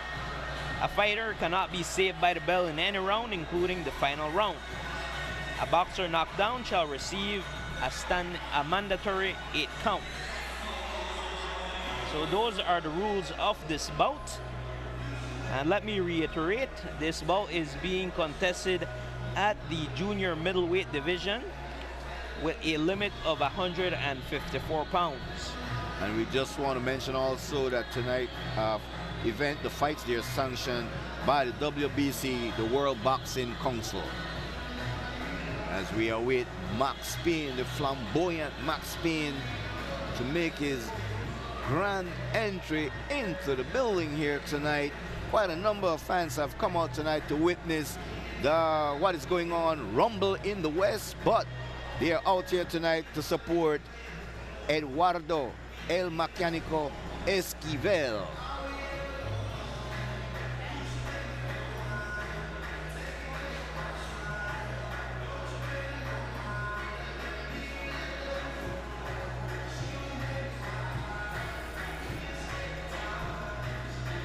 As Fabian Martinez stands in the ring alone, waiting for his opponent.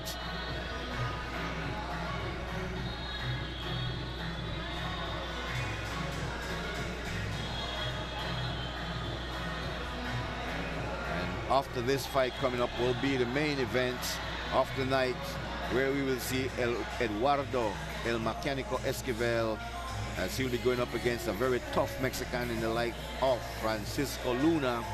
And the fans there sitting in anticipation, waiting for the main event. But before that, they will have a treat from Max Payne's Williams and Fabian Martinez.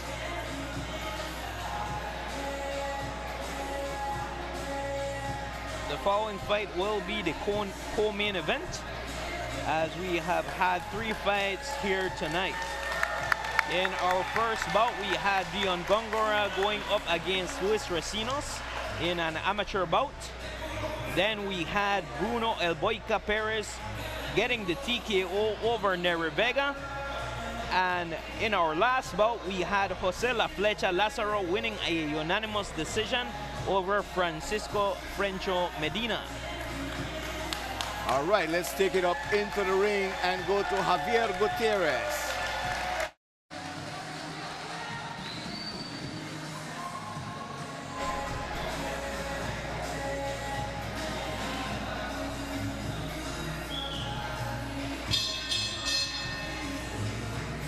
Ladies and gentlemen, this is our 3rd professional bout.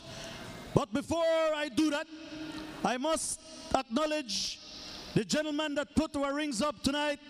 Give him a big round of applause. Kukulik.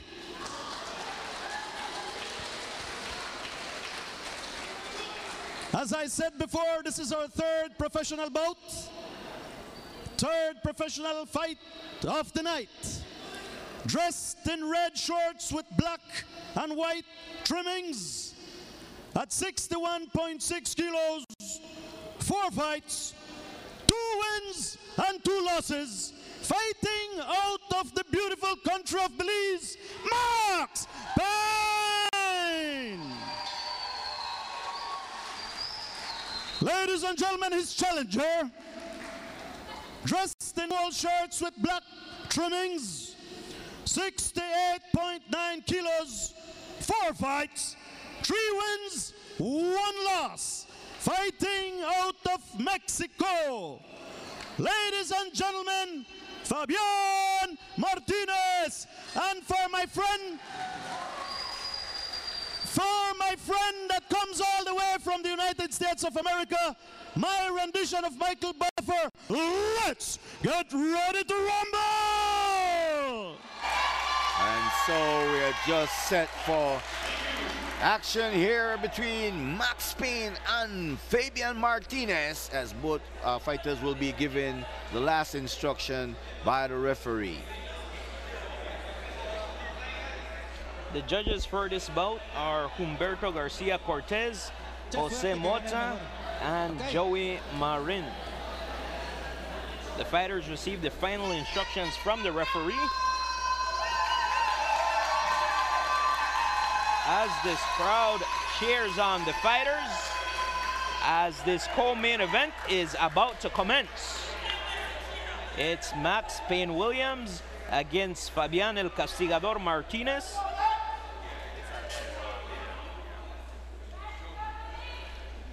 And here we go. It's round 1.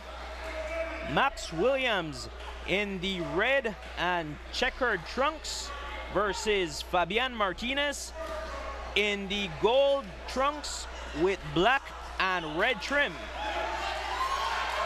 So it is Max coming out shooting on all cylinders. Seems to have rocked Martinez. So both fighters are coming out guns a-blazing here in the first. Max landed a solid left hook to the face of Martinez. Max Williams fighting from the southpaw stance, being very effective with that right hook and that left cross as he hurts Martinez. Max Williams going in for the knockout. Martinez on wobbly legs. And it's Max Williams throwing haymakers both left and right. Martinez still, this crowd is in a frenzy. Max Williams seems to have been gassed after throwing. And Martinez now coming on, landing a big right on the chin of Max the Pain Williams. Both fighters having their moments. It's Martinez now throwing some big bombs against Max Williams. Martinez going to the body of Max Payne. Williams having had Martinez out on his feet, but he gave Martinez time to breathe. And now it is Martinez getting on top of Max Williams. So it's a seesaw battle here in the first, as both Martinez and Williams have been hurt. And it is Williams with that right, lead right hurting Martinez, but Martinez coming up against Max Williams. Martinez unloading everything, including the kitchen sink, trying to get Max the Pain Williams out of there. Martinez hammering Max Williams with some big rights. It's Martinez and Max Williams trying to hang on as the mouthpiece is now out and time is called by the referee. And you can clearly see Max Payne intentionally spitting that mouthpiece out, feeling the pain of Martinez here in the first round. And all of us needed a break from that round, as it has been non-stop action. Both fighters throwing big bombs. There is no room for boxing here, as this has set out to be an all-out brawl. What a first round of 4 rounds here between Max Payne and Fabian Martinez. Max Payne having Martinez on the ropes, but just couldn't put him away, Javier. Yes, this is a war of attrition. boxing skills be damned, both fighters throwing big bombs.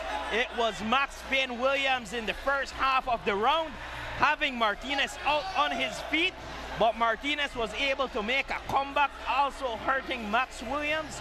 So it's a very, very good round. The crowd loves it here. Peter, how you scored the first round? A difficult one to score because Max Payne, he came out very early. He controlled the pace of the fight, but as the fight wore on and later on in the first round, Fabian Martinez, to me, controlled the fight, had the bigger moments. What for me is a concern is the fatigue issue with Max Payne, because we saw him spit out his mouthpiece. So that's definitely something to watch out for. Round 2 of 4. And the action resumes here in round 2 as Martinez unloads a big right here maker, trying to get Max Williams out of there. He is overwhelming Williams as he is on top of him here in the second, trying to continue the pressure. Max Williams started off this fight very well. He hurt Martinez, but was unable to get him out of here as Martinez is laying it on thick, laying on the pressure, throwing some big left hooks, rights. But it's Williams coming back with a counter punch, trying to get Martinez off of him. Martinez missing with a big right. And fatigue is a big factor for Max Payne Williams in this round. And Martinez is cut over the left eye. So it's desperation mode for Martinez, as that cut seems to have affected his vision. But he is relentless. And once again, Max Payne dropping both hands to his side, which could be very, very dangerous, Javier. Yes, he seems to have not learned his lesson. That's a boxing no-no, as Martinez tries to pin Max Williams on the ropes. Both fighters are fatigued. Martinez stalking Williams across the ring. Up, he's trying to load up that right hand as he misses, but he pins him on the ropes, trying to do some work on the inside. Putting some heavy body punch into the stomach of Max Payne, weakening Max Payne with those heavy Max body Payne punch. seems to have gotten hurt. He claims to have received a low blow. And it is referee Sanchez calling time on the bout. Max Williams taking the necessary time to recuperate. Max is buying a lot of time inside the ring, Javier, as he's feeling the power punches, the body shots of Martinez.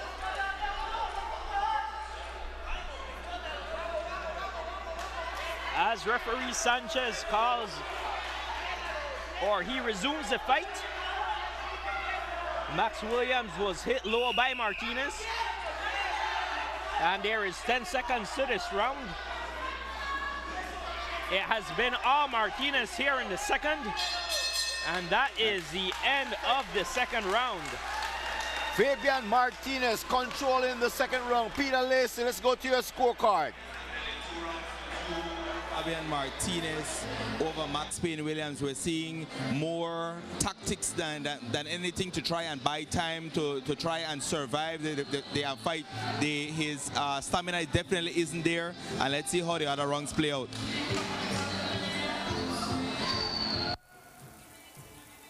He has taken over Max Payne in the second round. Let's see how he will handle the third round coming out. We saw the cut over the left eye of Fabian Martinez. Max needs to box more. He needs to keep Martinez away using his jab and using some lateral movement. Max is the better fighter, but the pressure from Martinez seems to be a bit overwhelming for Max the Payne Williams. Let's see what the results are for this third round. Third round of 4 as we get set to start the third round. Both fighters seem fatigued here in the third as Williams takes a deep breath, pawing with his right jab, trying to keep Martinez at bay. Martinez using some good movement of the body, trying to find an opening, trying to come in and apply the pressure on Williams. Max Payne with a straight right to the face of Martinez. Williams using his movement, using his jab to fend off the attack from Martinez. And what Williams cannot afford to do is get flat-footed against Martinez, because that is when Martinez is most dangerous. And Martinez trying to keep up the pressure on Max the Pain. Williams trying to unload that big right, but it's Max with the counter left hook that stops Martinez on his tracks. Martinez with that big overhand right, missing, but doing some very good body work, as that seems to sap a lot of Max Payne's energy. So a very good strategy on the part of Martinez, working both the head and the body. As they say in boxing, if you work the body, the head will fall. So Martinez trying to use his jab, trying to get into the range of Max Williams. Max Williams trying to keep him away as Martinez pins him to the ropes. Max is putting too much of his face out there as a target for Martinez. Both fighters seem to be fatigued here in the third. Williams taunting Martinez.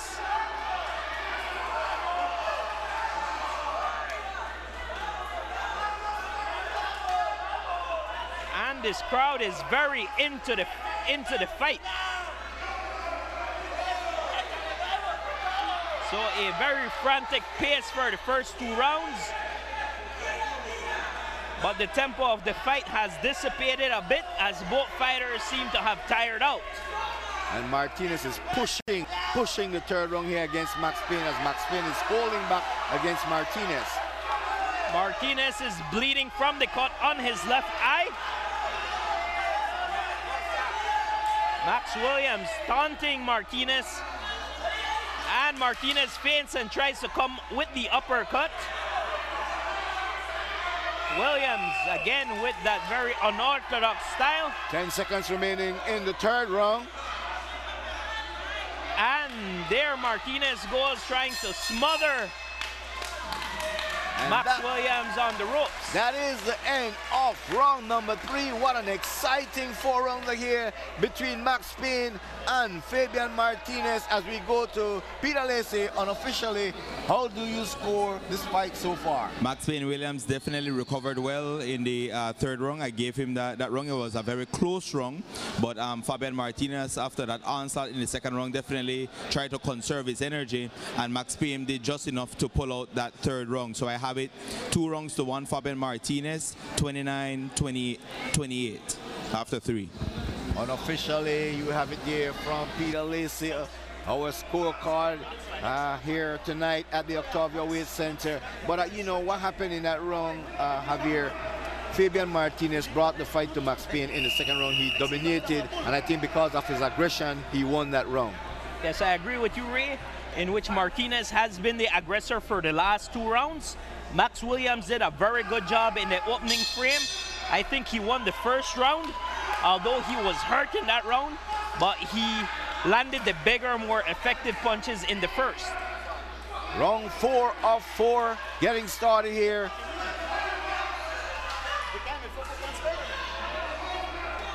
So Max Williams seems to have regressed a bit in the second and the third round, falling back into bad habits. He did a very good job in the first, hurting Martinez as he taunts Martinez, egging him on to come in. But Martinez keeps on the pressure as he hurts Max Williams. He's on top of him. Martinez wants the knockout as he throws those clubbing blows, but Max is having none of it. Martinez hammering to the body of Max Payne. Sanchez giving instructions to Williams that he cannot use those tactics. And Martinez hurriedly jumps on him, trying to get him out here in the fourth. The crowd is in a frenzy here at the Octavia Weight Center. They're very into the fight. Everyone. And there is a big right from Martinez on the jaw of Williams. And Max Payne is not fighting here in the fourth round. What he's doing, he's running away from Martinez. Max seems to be fatigued here in the fourth. He seems to be content with counter-punching Martinez, but I think that won't be enough to win the fight. Max Williams needs to take the fight to Martinez because he showed that he has the power to knock out Martinez. What Martinez is doing, he's going to the body of Max Payne, and then he tried to come with that overhand right, trying to catch him off guard, and that's a powerful overhand right that Martinez possesses. Martinez continuously applying the pressure on Williams. Martinez just missing with that big right. And this crowd is loving it. They're trying to urge Max Payne on, but Max Payne seems to be very, very tired in the fourth round. That was a good counter punch by Max Williams. As the referee reprimands Williams.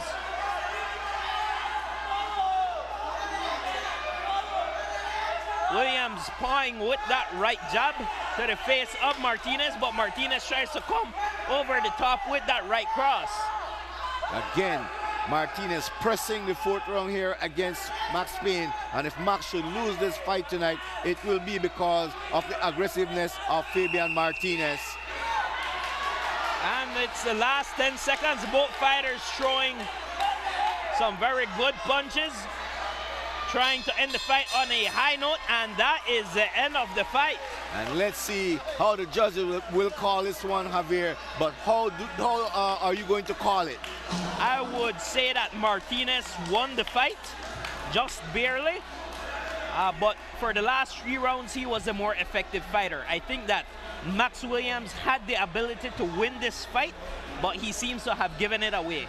Let's go to Peter Lacey with the unofficial scorecard. Sometimes you can be a better fighter, but you have to show more heart. And I definitely felt that Max Payne definitely needed to show more to the judges to pull this one out. I have Fabian Martinez, El Castigador, 39-37, 3 rounds to 1.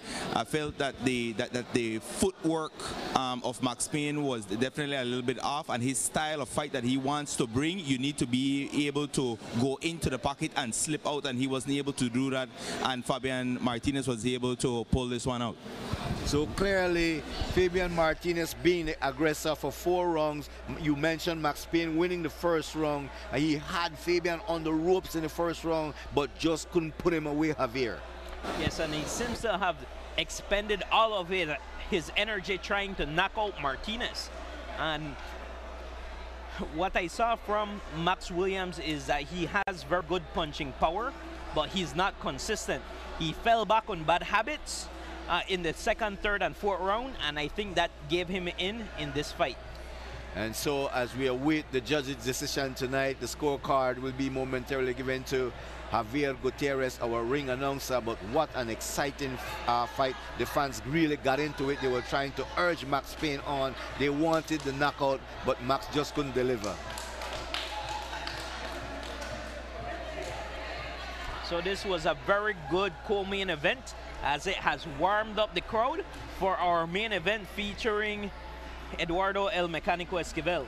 And he will be going up against a power punch fighter in the likes of Francisco Luna out of Mexico. And so I'm telling you folks, the main event is going to be an exciting one, an exciting finish to tonight's event, Rumble in the West. Tonight, Rumble in the West is being brought to you by Central TV and Internet. Smart, bringing people together. Belize Bank, our country, your bank, and Westrack. Customer satisfaction is our goal. As we go up to Javier Gutierrez inside the ring, for the official announcement.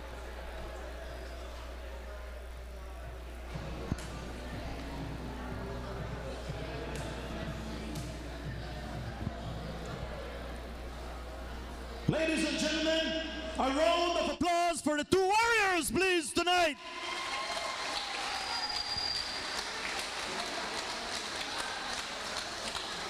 And according to our judges tonight, ladies and gentlemen, we call the fight, please put your hands together, a draw.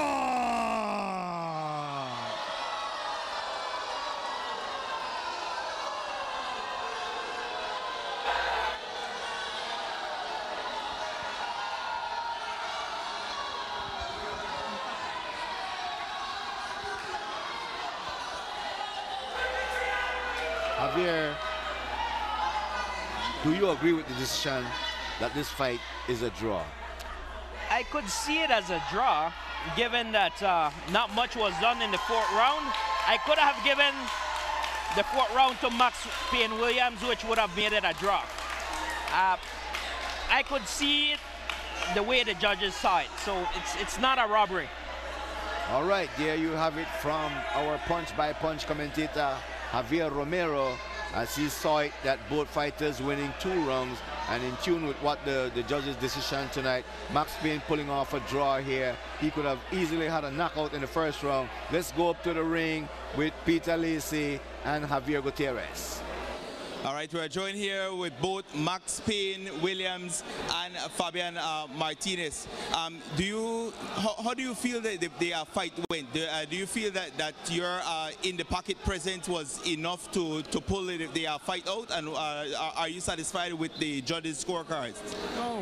Hoy en la noche, ¿tú estás satisfecho o crees que hiciste suficiente para llegar a este empate? Well, I think I do a good job, you know, but it depends the judges say. So I think it's a good fight, and I like it, you know. I like the boxing. Thank you very much. And we're now joined with Max Payne Williams from Belize. Do you feel that you left a lot in the ring, that definitely this was a fight that you could have won, but you allowed a lot of the to control in the pocket? First of all, I'd like to say thanks to God. Without him, it won't be possible. But I'm just a fighter. It's up to the judges to score a fight. Okay, you know? So do you feel satisfied with the fight, and what could you have done to secure a victory in the hands of the judges? Yo, I'm still pretty. I'm still pretty. I ain't got no bust or anything. I'm still pretty. So judges see what they see. I'm still pretty, yo. I'd like to do it again. All right, Max Payne Williams and Fabian Martinez. I said something. I want a rematch. I want a rematch. What do you think? Want a rematch? Do you guys want to see a rematch? Yes. I like to do it. All right, so both these guys want a rematch, and we take it back to Reynard and Javier. Max Payne hearing it from the crowd here that is inside the Octavia Weight Center tonight. But coming up is the main event, and it's an 8-rounder between Eduardo El Mecanico Esquivel and Francisco Luna, and that fight is set up to be an exciting one, Javier. Yes, it's a very exciting main event. Let's see if Eduardo Esquivel can come back from that loss that he had in Mexico.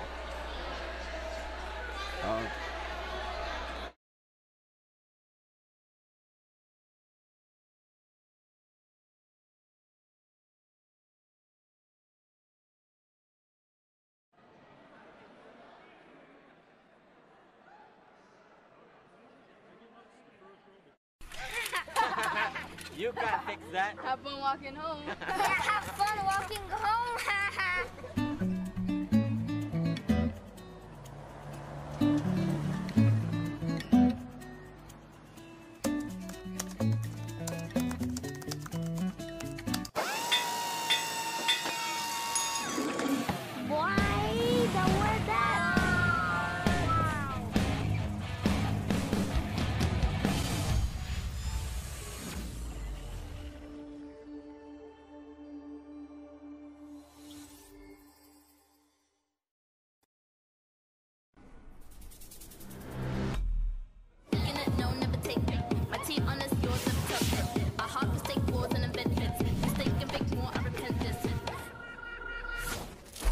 your free smart SIM and join the smart family. Just swap your old Digicel SIM with Smarts and enjoy all our cool services. I'm a big star, I'm a big star, I'm a big star, I'm a big star, I'm a big star, I'm a big Smart, bringing people together. Our country. Our country. Everybody. Our country. Our country. Our country.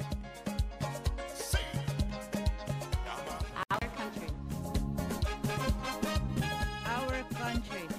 The Belize Bank Limited. Our country, your bank. What makes a quality brand? Is it the perception, the product, or the price? We believe it is the product. That's why PureGuard focuses on its product. They use superior base oil together with the best additives in the business. Then, if quality product wasn't enough, they bring it to you at the most competitive prices. They do this without compromising product quality. Some oil brands you see on the shelf have compromised on their base oils, and some have gone as far as to use recycled oil. Let me reassure you completely, PureGuard in no way uses recycled oil.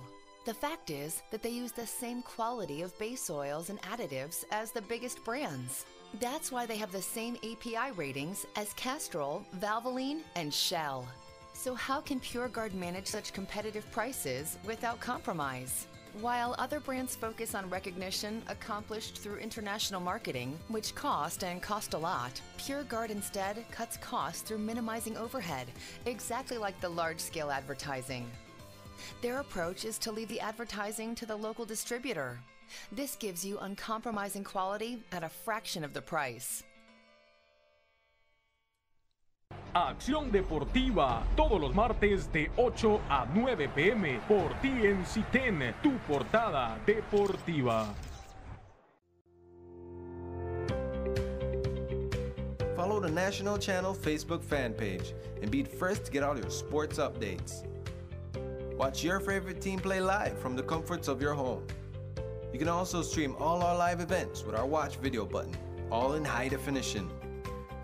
For more information, you can also message us right here on our fan page. The National Channel, your entertainment and information station. The future of broadcasting in Belize. Save big this Easter with Central TV and Internet. Get 6 megs high-speed internet as low as $69 with free installation. That's right, 6 megs upload and download for only $69. And if you're already a cable subscriber, get 1 month free internet service when you sign up and save even more. For more information, call us at 880-4200. Offer ends March 31st. Welcome to WestTrack. Our employees are working hard every day to ensure you get the right product at the perfect price. WestTrack prides itself in carrying the best brands that will be sure to provide the quality you deserve. We're here for all your agricultural, automotive, and industrial needs. With 4 locations throughout the country and an extensive line of vehicle parts, car care products, and lubricants, we are sure we'll have exactly what you need.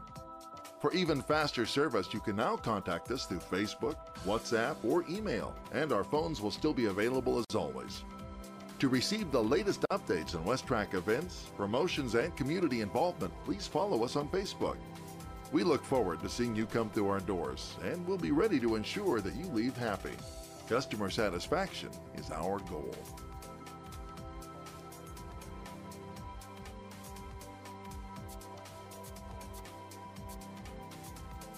As we are back and we are getting set for the main event tonight, when it will be Eduardo El Mecanico Esquivel going up against Francisco Luna of Mexico in 8 rounds. Javier, we talk about El Mecanico, that he's a slow starter from the 1st to the 3rd round, but after that, that's when he gets very strong, and that's when he put away his opponent. We'll have to watch him very closely tonight because he's going up against a very good Mexican fighter.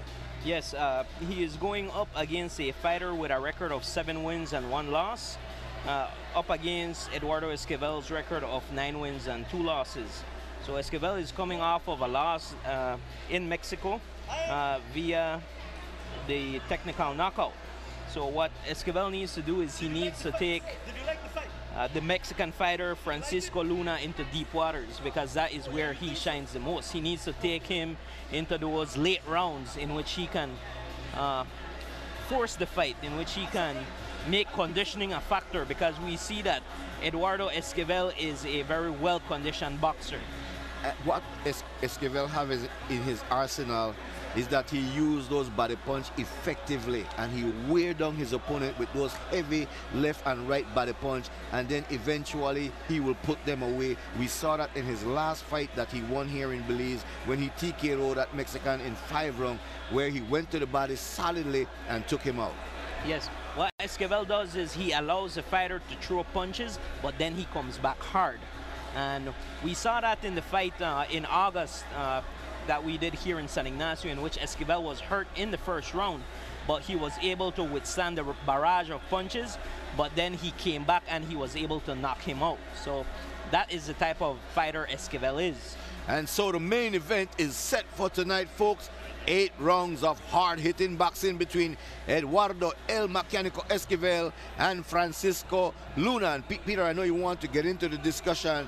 What is going through your mind tonight? The main event, Eduardo El Mecanico Esquivel going up against Francisco Luna. I'm definitely impressed with Eduardo Esquivel. My critique of him is that he leaves his chin out there a little bit too much. He gets into this, he gets into exchanges sometimes that, okay, I want to see who hits harder, you know. So I just think he needs to be a smart fighter. You're in the professional ranks. You want to climb the professional ranks, but you don't want to put yourself in a position like Ricardo Mayorga. He used to get into that thing where he wants to say, okay, you hit me, I hit you, you know. So I just want to see Eduardo Esquivel try to maintain his composure, try to slip punches and try to outbox his opponent rather than try to get into the bravado kind of contest that we've seen. All right, what we'll do, we'll go to a break, and when we come back, we should have the main event between Eduardo El Mecanico Esquivel and Francisco Luna. You are watching Rumble in the West on PNC. We'll be right back. I'm an outdoor girl.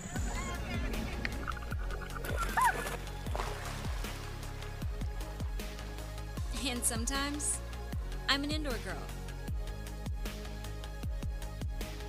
Central TV and Internet gives me peace of mind. And that's something I think we all could use a little more of. I need a service that can keep up with my busy lifestyle and is fast enough to keep me moving forward. My life is full of changes, but change is good. I might not know what's coming tomorrow, but I'm blessed to have what I have today. And that's exactly why I keep it central.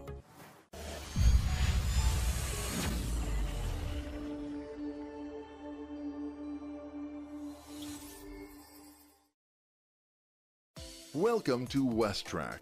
Our employees are working hard every day to ensure you get the right product at the perfect price. WestTrack prides itself in carrying the best brands that will be sure to provide the quality you deserve.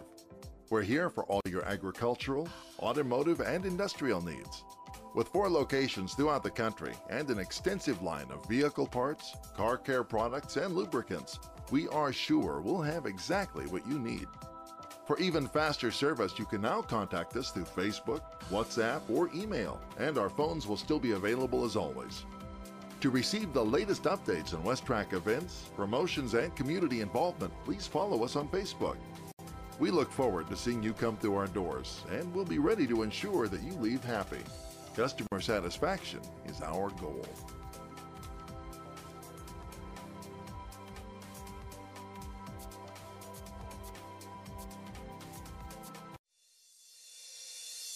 As a family, you share family time, playtime, celebration time, anytime. Smart Family Share Plan handles the texts, call and data part. You get a plan for 5 people. Unlimited calls within the group. 1,480 national minutes, 10 gigabytes to share, while each member gets 200 SMS. And the plan admin gets unlimited calls and texts to any smart number. Now you think that's a big bill every month. Well, this is the best part. This plan values at $980, but you get it for only $150. So for $150 a month, you get to share data, text, and calls at an unbelievable low monthly price. The family that shares together stays together. Smart, bringing people together. You can catch Sports Talk every Wednesday from 7:30 to 9 p.m. with your host, Reynard Garbutt.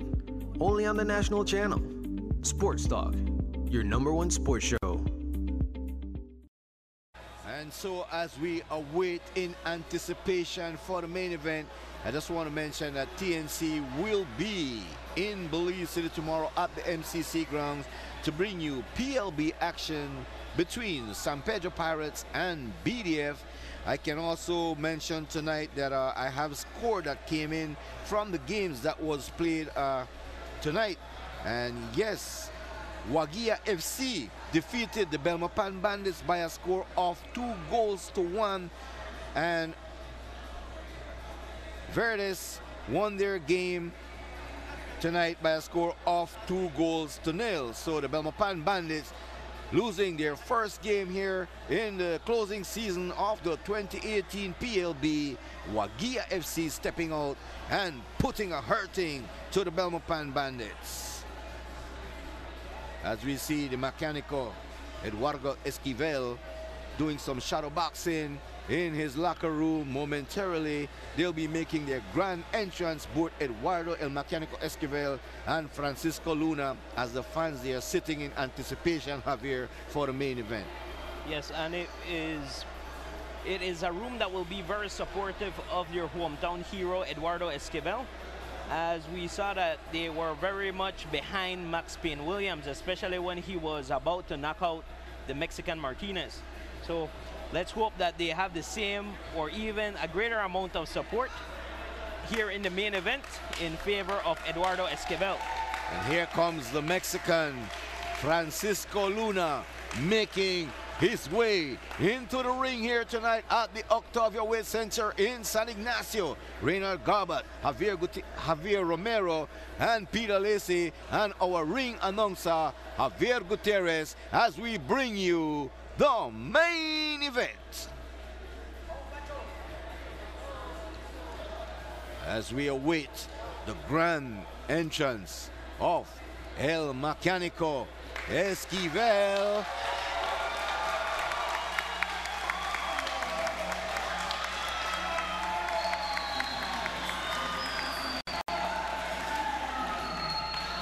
As we hear the support for El Mecanico Esquivel,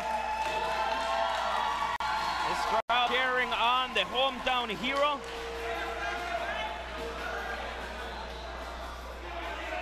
Esquivel really bringing boxing back to the country of Belize in some super fashion. The Belizean people have grasped to this Guatemalan fighter, but you cannot tell him that he's fighting for Guatemala. He said, no, I fight for Belize. So it's the Belizean Eduardo Esquivel versus the Mexican Francisco El Tigre Luna. As we go up to the ring to Javier Gutierrez. Ladies and gentlemen, this is our 4th professional fight and the main event of the evening. We have 8 rounds of fighting. To my right, dressed in silver pants with red and green trimmings, has fought 8 fights, 7 wins, 1 loss, weighing 56.7 kilos, fighting out of Mexico, Francisco Luna. And to my left, dressed in silver pants with black trimmings, has won or fought 11 fights, won 9, and with 2 losses, weighing 59.1 kilograms, the Belizean warrior, fighting out of Belize, Eduardo Esquivel.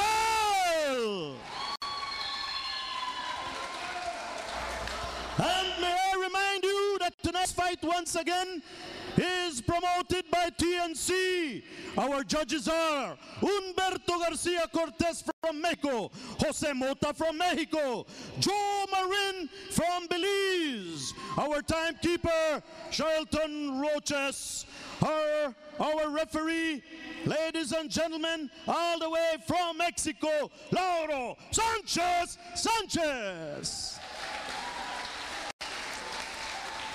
And before we fight one more time, for that young lady coming all the way from LA, Michael Buffer's rendition, my rendition,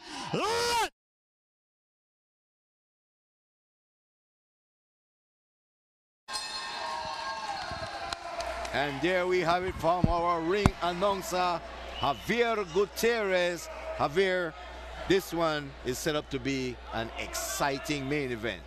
Yes, this is the main event between the Belizean favorite, Eduardo Esquivel, and the Mexican Francisco El Tigre Luna.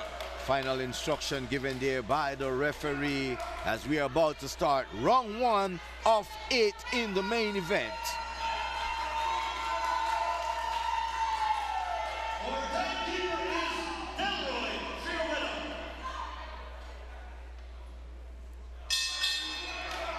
And here we go. Both fighters meet in the center of the ring. It's Esquivel in the silver and black versus the Mexican with the silver, green, and red. It's Francisco El Tigre Luna. It's Luna versus Esquivel. This bout is scheduled for 8 3-minute rounds, and it is in the junior lightweight division. Tonight's main event is being sanctioned by WBC, the World Boxing Council. Esquivel using his jab and right cross effectively here in the first round. Esquivel showing some very good defensive techniques as he is able to slip away the punches from Luna. Esquivel working the body as well as they exchange, and he stuns Luna with a big right cross. That one staggered Luna a bit. And it is Esquivel again as he lands some big bombs here in the first. And we talk about the body punches of Esquivel, very dangerous. Esquivel showing very well both defensively and offensively, as he is able to duck under the punches of Luna, and he is able to counter with that big right cross. And there is a left hook that seems to stun Luna, and it is Esquivel going in for the kill. Luna is hurt. The crowd is going on a frenzy as Luna is on wobbly legs. Esquivel working both the head and the body, throwing both lefts and rights, varying his punches. He misses with that big right cross, but he comes back with a left uppercut to the jaw of Luna as he pins him to the ropes. Luna trying to fight off the ropes, but to no avail. It is indeed some very relentless pressure on the part of Esquivel. Some very effective boxing using his jab. A very good lead right on the part of Esquivel. Luna trying to fight off the ropes, trying to counter Esquivel. But a very good round, a very good showing on the part of Esquivel. Esquivel so far dominating this first round, has landed the more effective punches, and has rocked Luna on quite a number of occasions. Luna is a very tough opponent for Esquivel. Luna has shown to be very durable. as Esquivel has landed some very powerful punches here in the first. Round 1 of 8 has just concluded. The Mecanico showing super skill as he went to the body of Luna, also going to the jaw of Luna, but Luna standing strong in the first round. Clearly, Esquivel winning that first round.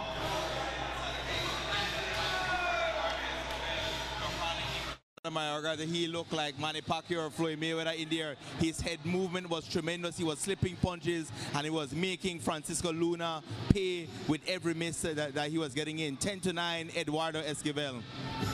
Javier Esquivel demonstrating his arsenal in the first round, but just couldn't put Luna away. A very tough chin Luna possessed here tonight.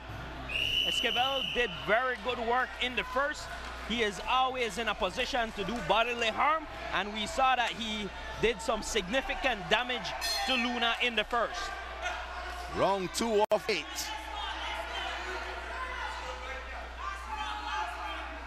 So both fighters come out throwing here in the second. Luna trying to work the jab, trying to keep Esquivel at bay as they both exchange in the middle of the ring. Both fighters having their moments, being successful in the exchange as Luna lands a big left hook on the jaw of Esquivel, but Esquivel just shakes it off as he lands his left hook of his own, hurting Luna in the process. Luna throwing a 5-punch combination.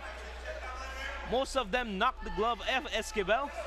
Not really effective, as Esquivel is still coming forward. Luna trying to go to the body of Esquivel. Esquivel has a very good ability to dodge punches, then come back and counter them. So he has been very effective using the slip and then immediately firing that right cross to the jaw of Luna. So very heated exchanges here in the second. Both fighters have landed their punches. Esquivel seems to have been the more effective of the two, but Luna has improved here in the second. I am impressed with what I'm seeing so far in round 2 from Esquivel. As we talk, he's a slow starter, but he has shown tonight that he has stepped up his game. Esquivel showing slickness in his game as he has been able to dodge some punches, but Luna was able to land a very good right cross using the jab as a lead, and he is improving his effectiveness here in the second. It is Luna working both the head and the body of Esquivel, trying to do a mini comeback here in the second.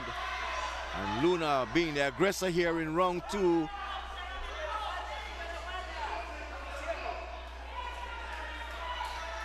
So a very good round 2 for both boxers. Both boxers have landed some very effective punches. Luna throwing some very good combinations. Esquivel countering, very effective at that. And it is Esquivel coming on here in the second.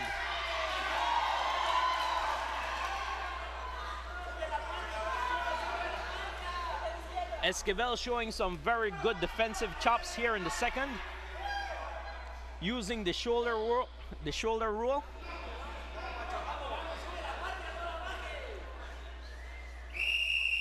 Ten seconds remaining in the second round.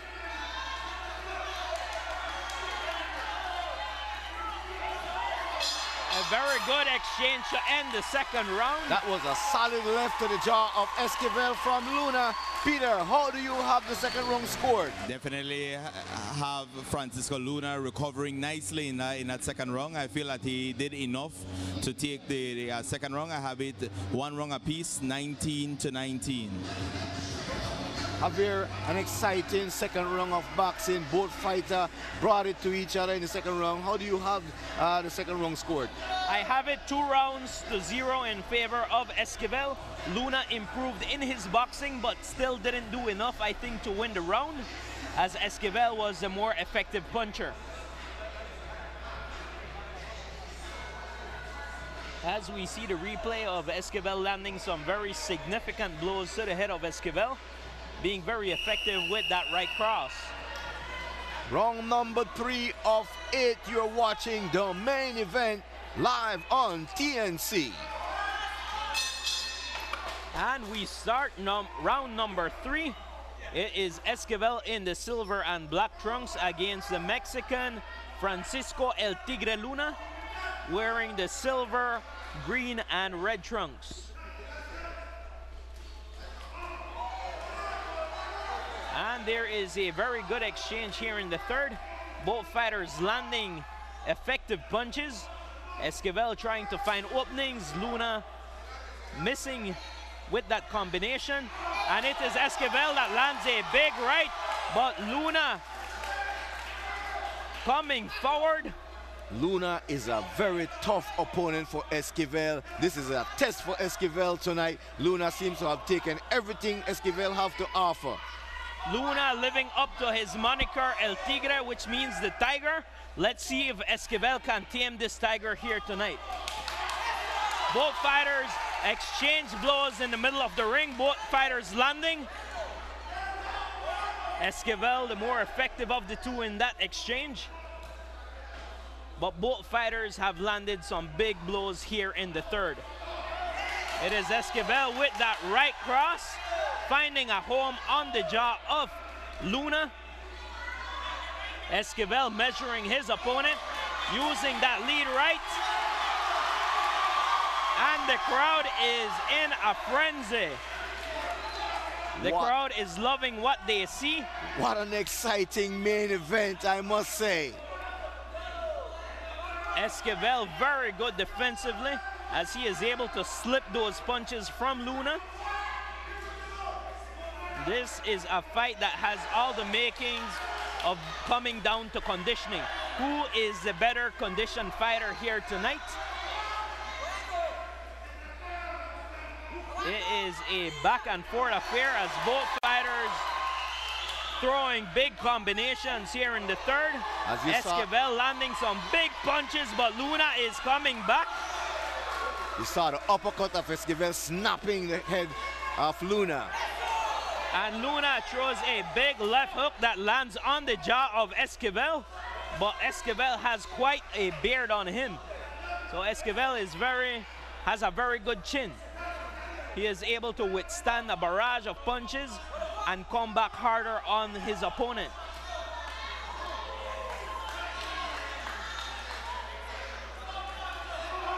Esquivel is the more refined boxer of the two, but Luna has just a big heart as Esquivel. Luna is taking a punishment, but this guy is standing strong in the ring against Esquivel as a combination of punches by both fighters there, Javier. And that's the end of round number 3.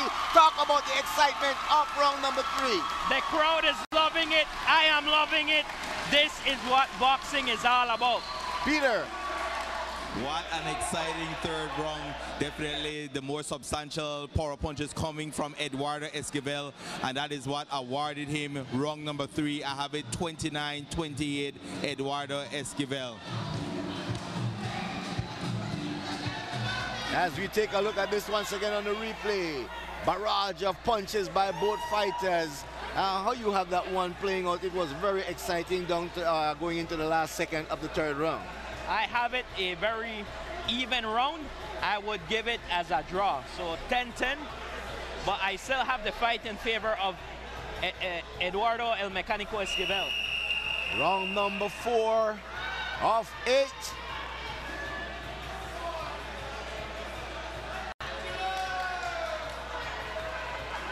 Round number 4 of 8 coming up. And we start round number 4. It is Francisco El Tigre Luna versus Eduardo El Mecanico Esquivel. This is a fight in the junior lightweight division with a limit of 130 pounds.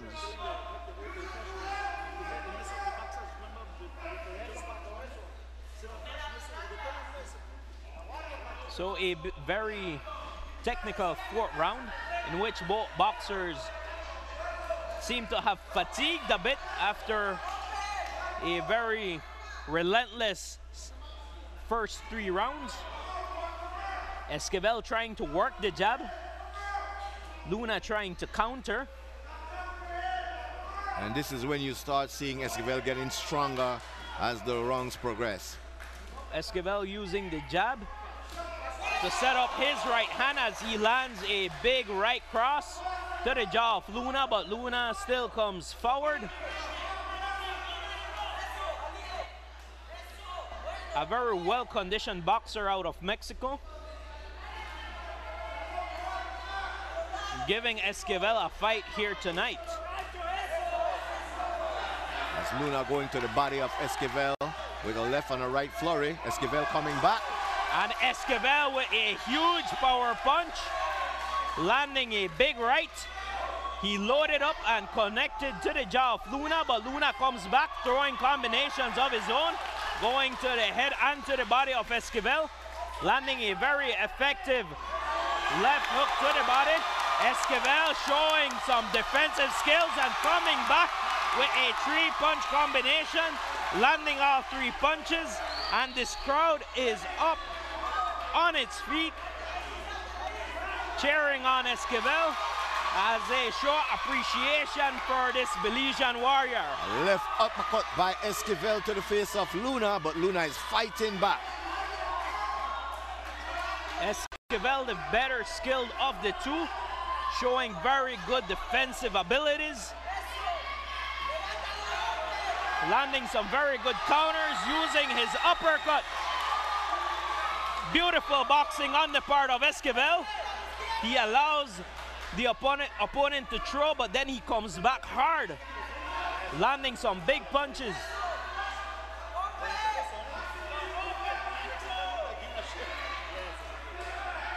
Esquivel coming into this fight in very good condition, but he's meeting Francisco Luna, who's also in excellent condition. 10 seconds remaining in the 4th round. Francisco Luna applying the pressure on Esquivel. Esquivel lands a good right hook. And this crowd here in the Octavia Center. Peter, how do you see the 4th round playing out? Definitely, we have Eduardo Esquivel winning that round. We've seen tremendous head movement, just a very good boxing clinic being and showcase being put on by Eduardo Esquivel, and I have it 3 rounds to 1, 39-37, Eduardo Esquivel. As we take a look on the replay of round number 4, and we see blood dripping out of the mouth of Luna off that right power punch in the closing seconds of the 4th round. A very good fight. We're at the halfway mark, about to start the 5th round. It is a fight that is scheduled for 8. It is Eduardo Esquivel versus Francisco Luna. And here we go. It's round number 5.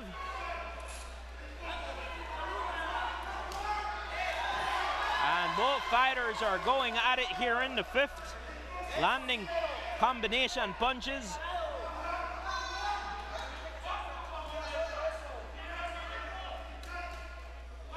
High drama here at the Octavia Weight Center, in which both fighters have landed some very big punches. Very effective, and it is Esquivel that seems to have hurt Luna. Esquivel going in for the knockout, and Luna goes down, and this crowd is up on their feet as Luna takes the 8 count from the referee.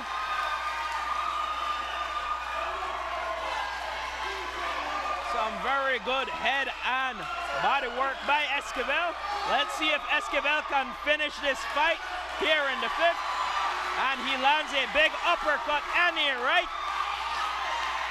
The referee Sanchez looking closely at the action, looking as if though he is about, and he knocks him out. A huge right hand.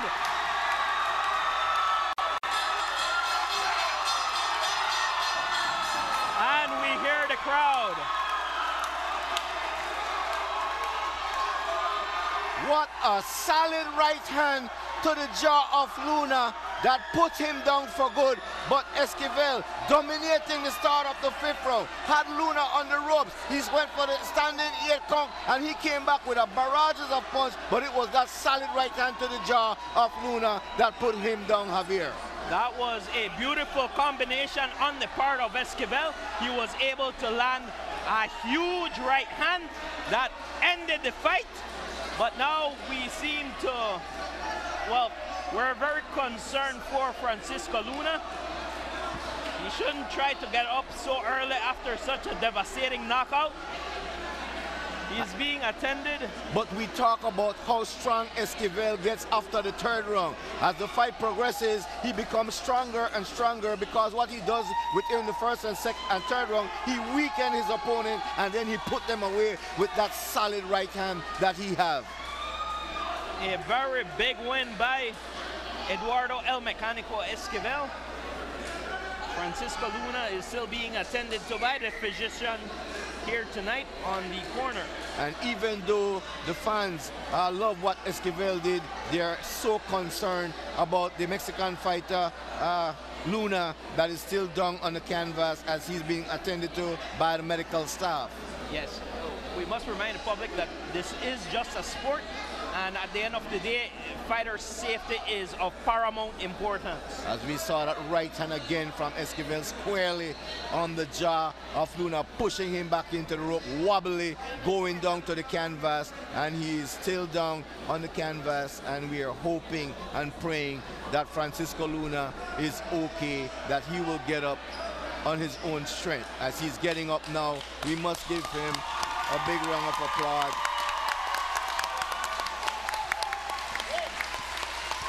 And there was a bit of a scare, but we feel more relieved now that Luna has been able to get up out of his own volition.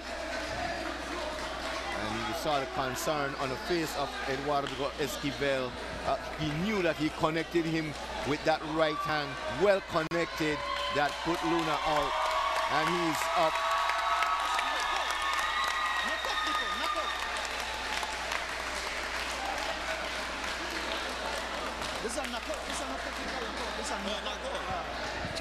What a demonstration of boxing by Eduardo El Mecanico Esquivel, winning in fashion in the 5th round, 124 of the 5th round in a TKO. As we go to Javier Gutierrez inside the ring for the 1 minute 24 seconds and the round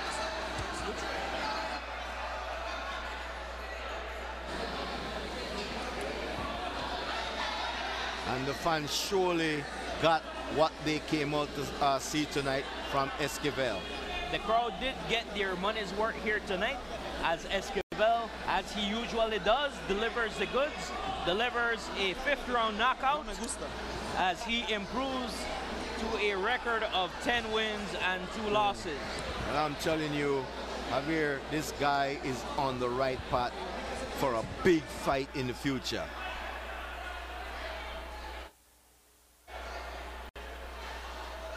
As we await the official decision, and we throw it up to Javier Gutierrez to make this bout official. Ladies and gentlemen, put your hands together for the 2 warriors.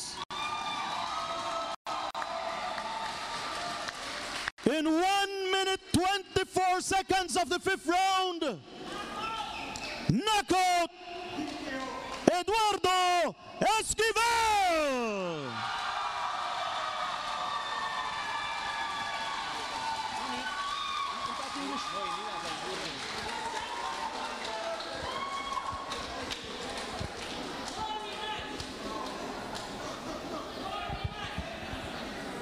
Let's put our hands together for the challenger coming from Mexico, El Señor Luna. Give him a big round of applause.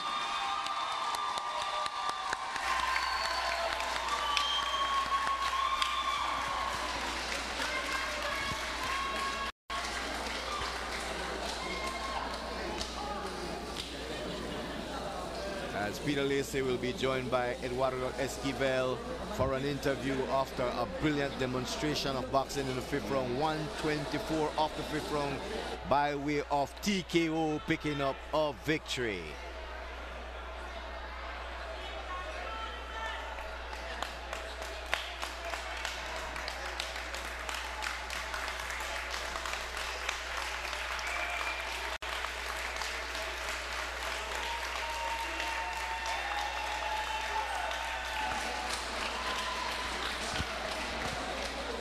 Yes, another round of applause for Eduardo Esquivel. El Mecanico, I've seen vast improvement in your boxing skills. I've seen that you were able to maintain a distance with his jab. You were able to push him back, and then you forced him to come into you, and you were able to counter, and you landed a remarkable hook for that KO. What is your strategy, and what have you seen is your improvements as a boxer? Dice que te manteniste de distancia con ese jab bien efectivo, pero al mismo tiempo lo estabas jalando a ti y le diste un hook con la izquierda y eso lo mandó a la lona. ¿Qué fue tu estrategia hoy en la tarde para hacer lo que hiciste, Esquivel? Bueno, lo único que no puedo decir, pero solo como el trabajo que se hace en el gimnasio y mantenerse disciplinado y todo eso, eso es lo que hace que sea una buena pelea, que seas victorioso, y eso es como, no sé, trabajar es lo. What he says is discipline in the gym. Come to work every day, work hard, and all boils down to hard work, and that's what brings you victory on a fight or to a fight. All right, congratulations, Eduardo Esquivel, and we are excited to see you back into the ring very soon again, sir. Yes, sir. Yes, sir.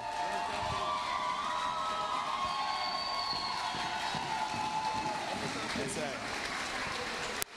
Yes.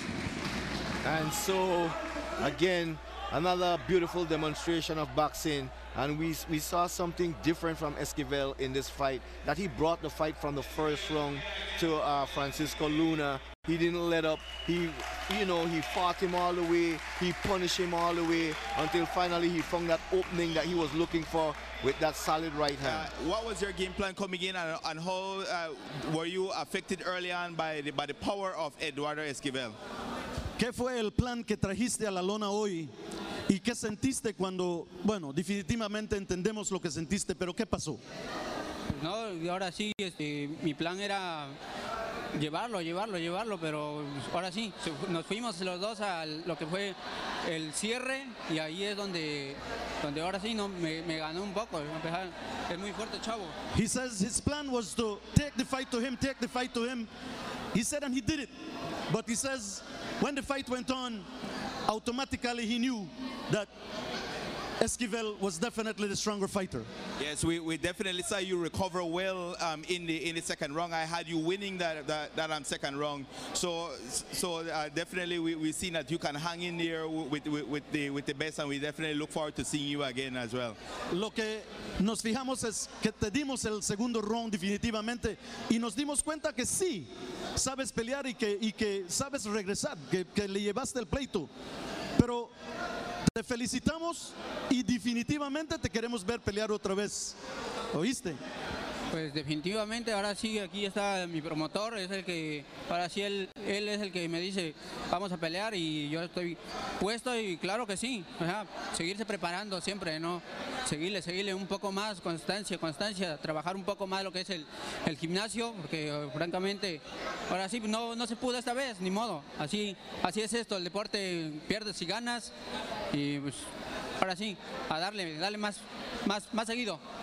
He says that he has his promoter here, and whatever the promoter says, he does.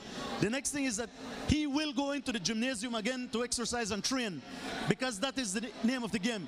He lost today, he will win another time, and he will prepare his body once again into the gym as soon as he goes back home. Yes, again, El Tigre Luna from Mexico. Give him a round of applause. All right, we'll send it back over to Reynard and Javier for to close off. Yes, sir. Oh, sorry. One moment. Pues un saludo a toda Veracruz, a Huatusco y a Cardel, que principalmente fueron los que me apoyaron más, que fue Cardel, aquí con mi promotor, y el municipio de Cardel, que gracias a Dios ahora sí me apoyaron bien, ¿no? Thank you. He's just giving thank yous to people that have been there for him. Okay. Thank you, sir. Thank you. Yes, sir. Martinez. In the first fight in the amateur category, that one played to a draw between Dion Gongora and Luis Racino. The first professional fight saw Bruno Perez picking up a victory there over Neri Vega. In the second fight, Francisco Medina lost to Jose Lazaro in 4 rounds. Max Payne and Fabian Martinez fought to a draw. And in the main event, El Mecanico Esquivel coming up with a TKO in the 5th round. Yes, it was a very good fight card in which we had different styles. We had the first one was an amateur bout, which was very good. We saw the Belizean Dion Gongora display tremendous heart. In the latter fights, we saw Belizean Max Payne. He did show improvements, but he could have won the fight. But he got the draw nonetheless. And for the main event, Eduardo Esquivel has shown that he has grown tremendously. He has developed the necessary skills to compete at a world-class level. He had a setback in Mexico, but he has been able to remove that stain from his record by getting the big knockout here tonight. What impresses you the most in that fight for Esquivel? Esquivel showed some very good boxing skills. He showed very great technique. He showed very good defense in which he was able to slip punches and then counter off very effectively. And that was the most important thing I saw, in which it's the defense. The defense is what wins fights, and he showed very, very good technique. All right, so as we wrap it up here from the Octavia Waight Center in San Ignacio, from all of us here at TNC, but before we go, we want to big up our sponsors, Central TV and Internet, Belize Bank, Our Country, Your Bank, Smart, bringing people together, and Weststrap, customer satisfaction is our goal. From all of us here at TNC, we want to wish you a God-blessed Saturday night.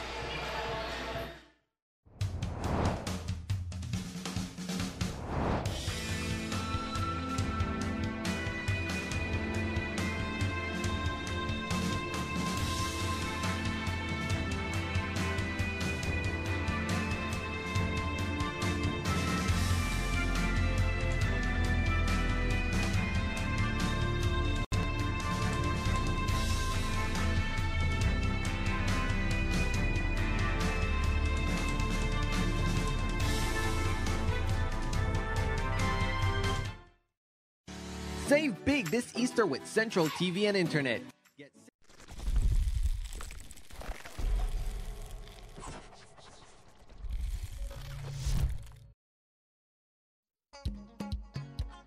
Our country. Our country. Everybody. Our country.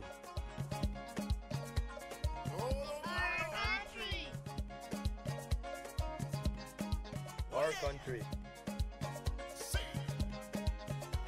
Our country. Our country. The Belize Bank Limited. Our country, your bank. I'm an outdoor girl.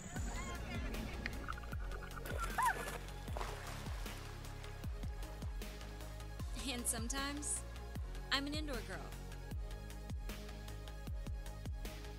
Central TV and Internet gives me peace of mind.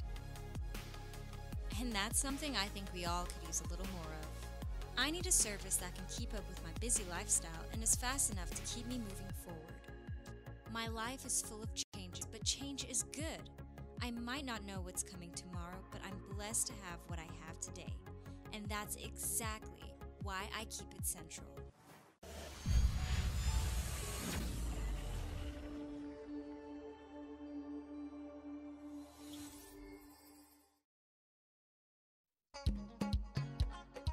country.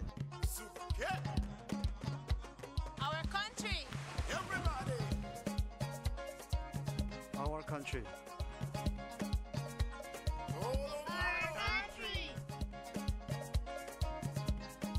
Our country. Our country. Our country. The Belize Bank Limited. Our country, your bank.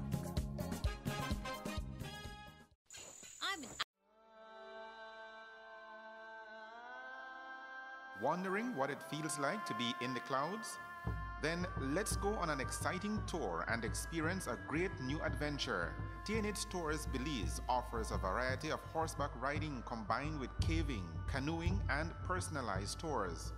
Enjoy pristine jungle canopies, caves, and magnificent views. Tour safely with our licensed tour guides and professional horsemen. For a memorable tour in the heart of Belize's natural heritage, come to TNH Tours. For more information, contact us at tnhtoursbelize.com or call 667-8884 or 600-1293. Thanks for choosing TNH Tours Belize.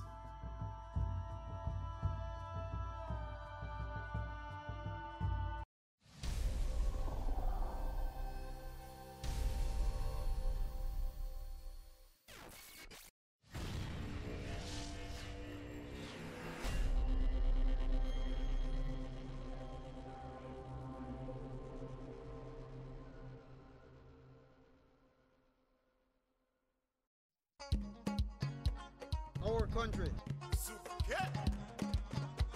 Our country. Everybody. Our country.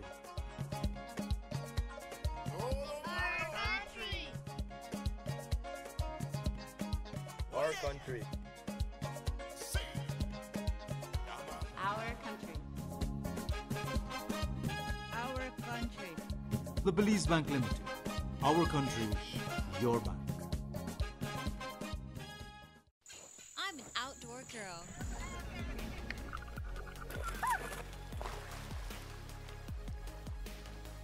And sometimes, I'm an indoor girl. Central TV and internet gives me peace of mind. And that's something I think we all could use a little more of. I need a service that can keep up with my busy lifestyle and is fast enough to keep me moving forward.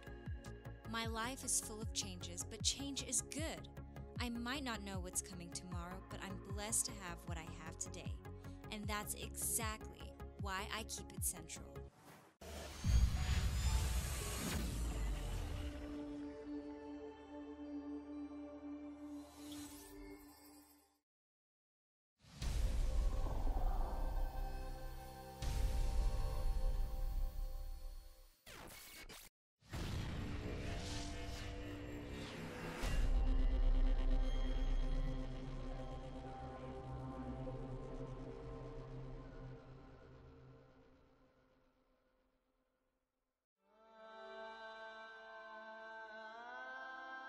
Wondering what it feels like to be in the clouds? Then let's go on an exciting tour and experience a great new adventure. TNH Tours Belize offers a variety of horseback riding combined with caving, canoeing, and personalized tours. Enjoy pristine jungle canopies, caves, and magnificent views. Tour safely with our licensed tour guides and professional horsemen. For a memorable tour in the heart of Belize's natural heritage, come to TNH Tours. For more information, contact us at tnhtoursbelize.com or call 667-8884 or 600-1293. Thanks for choosing TNH Tours Belize.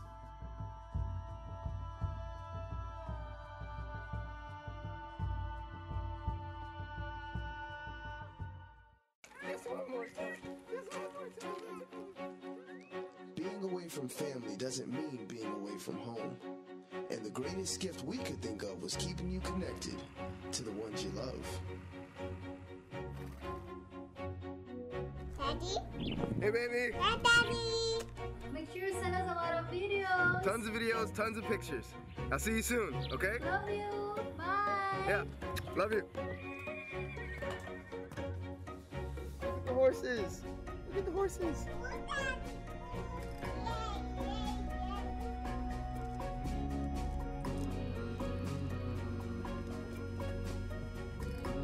Really wish you were here. Can't wait to be home.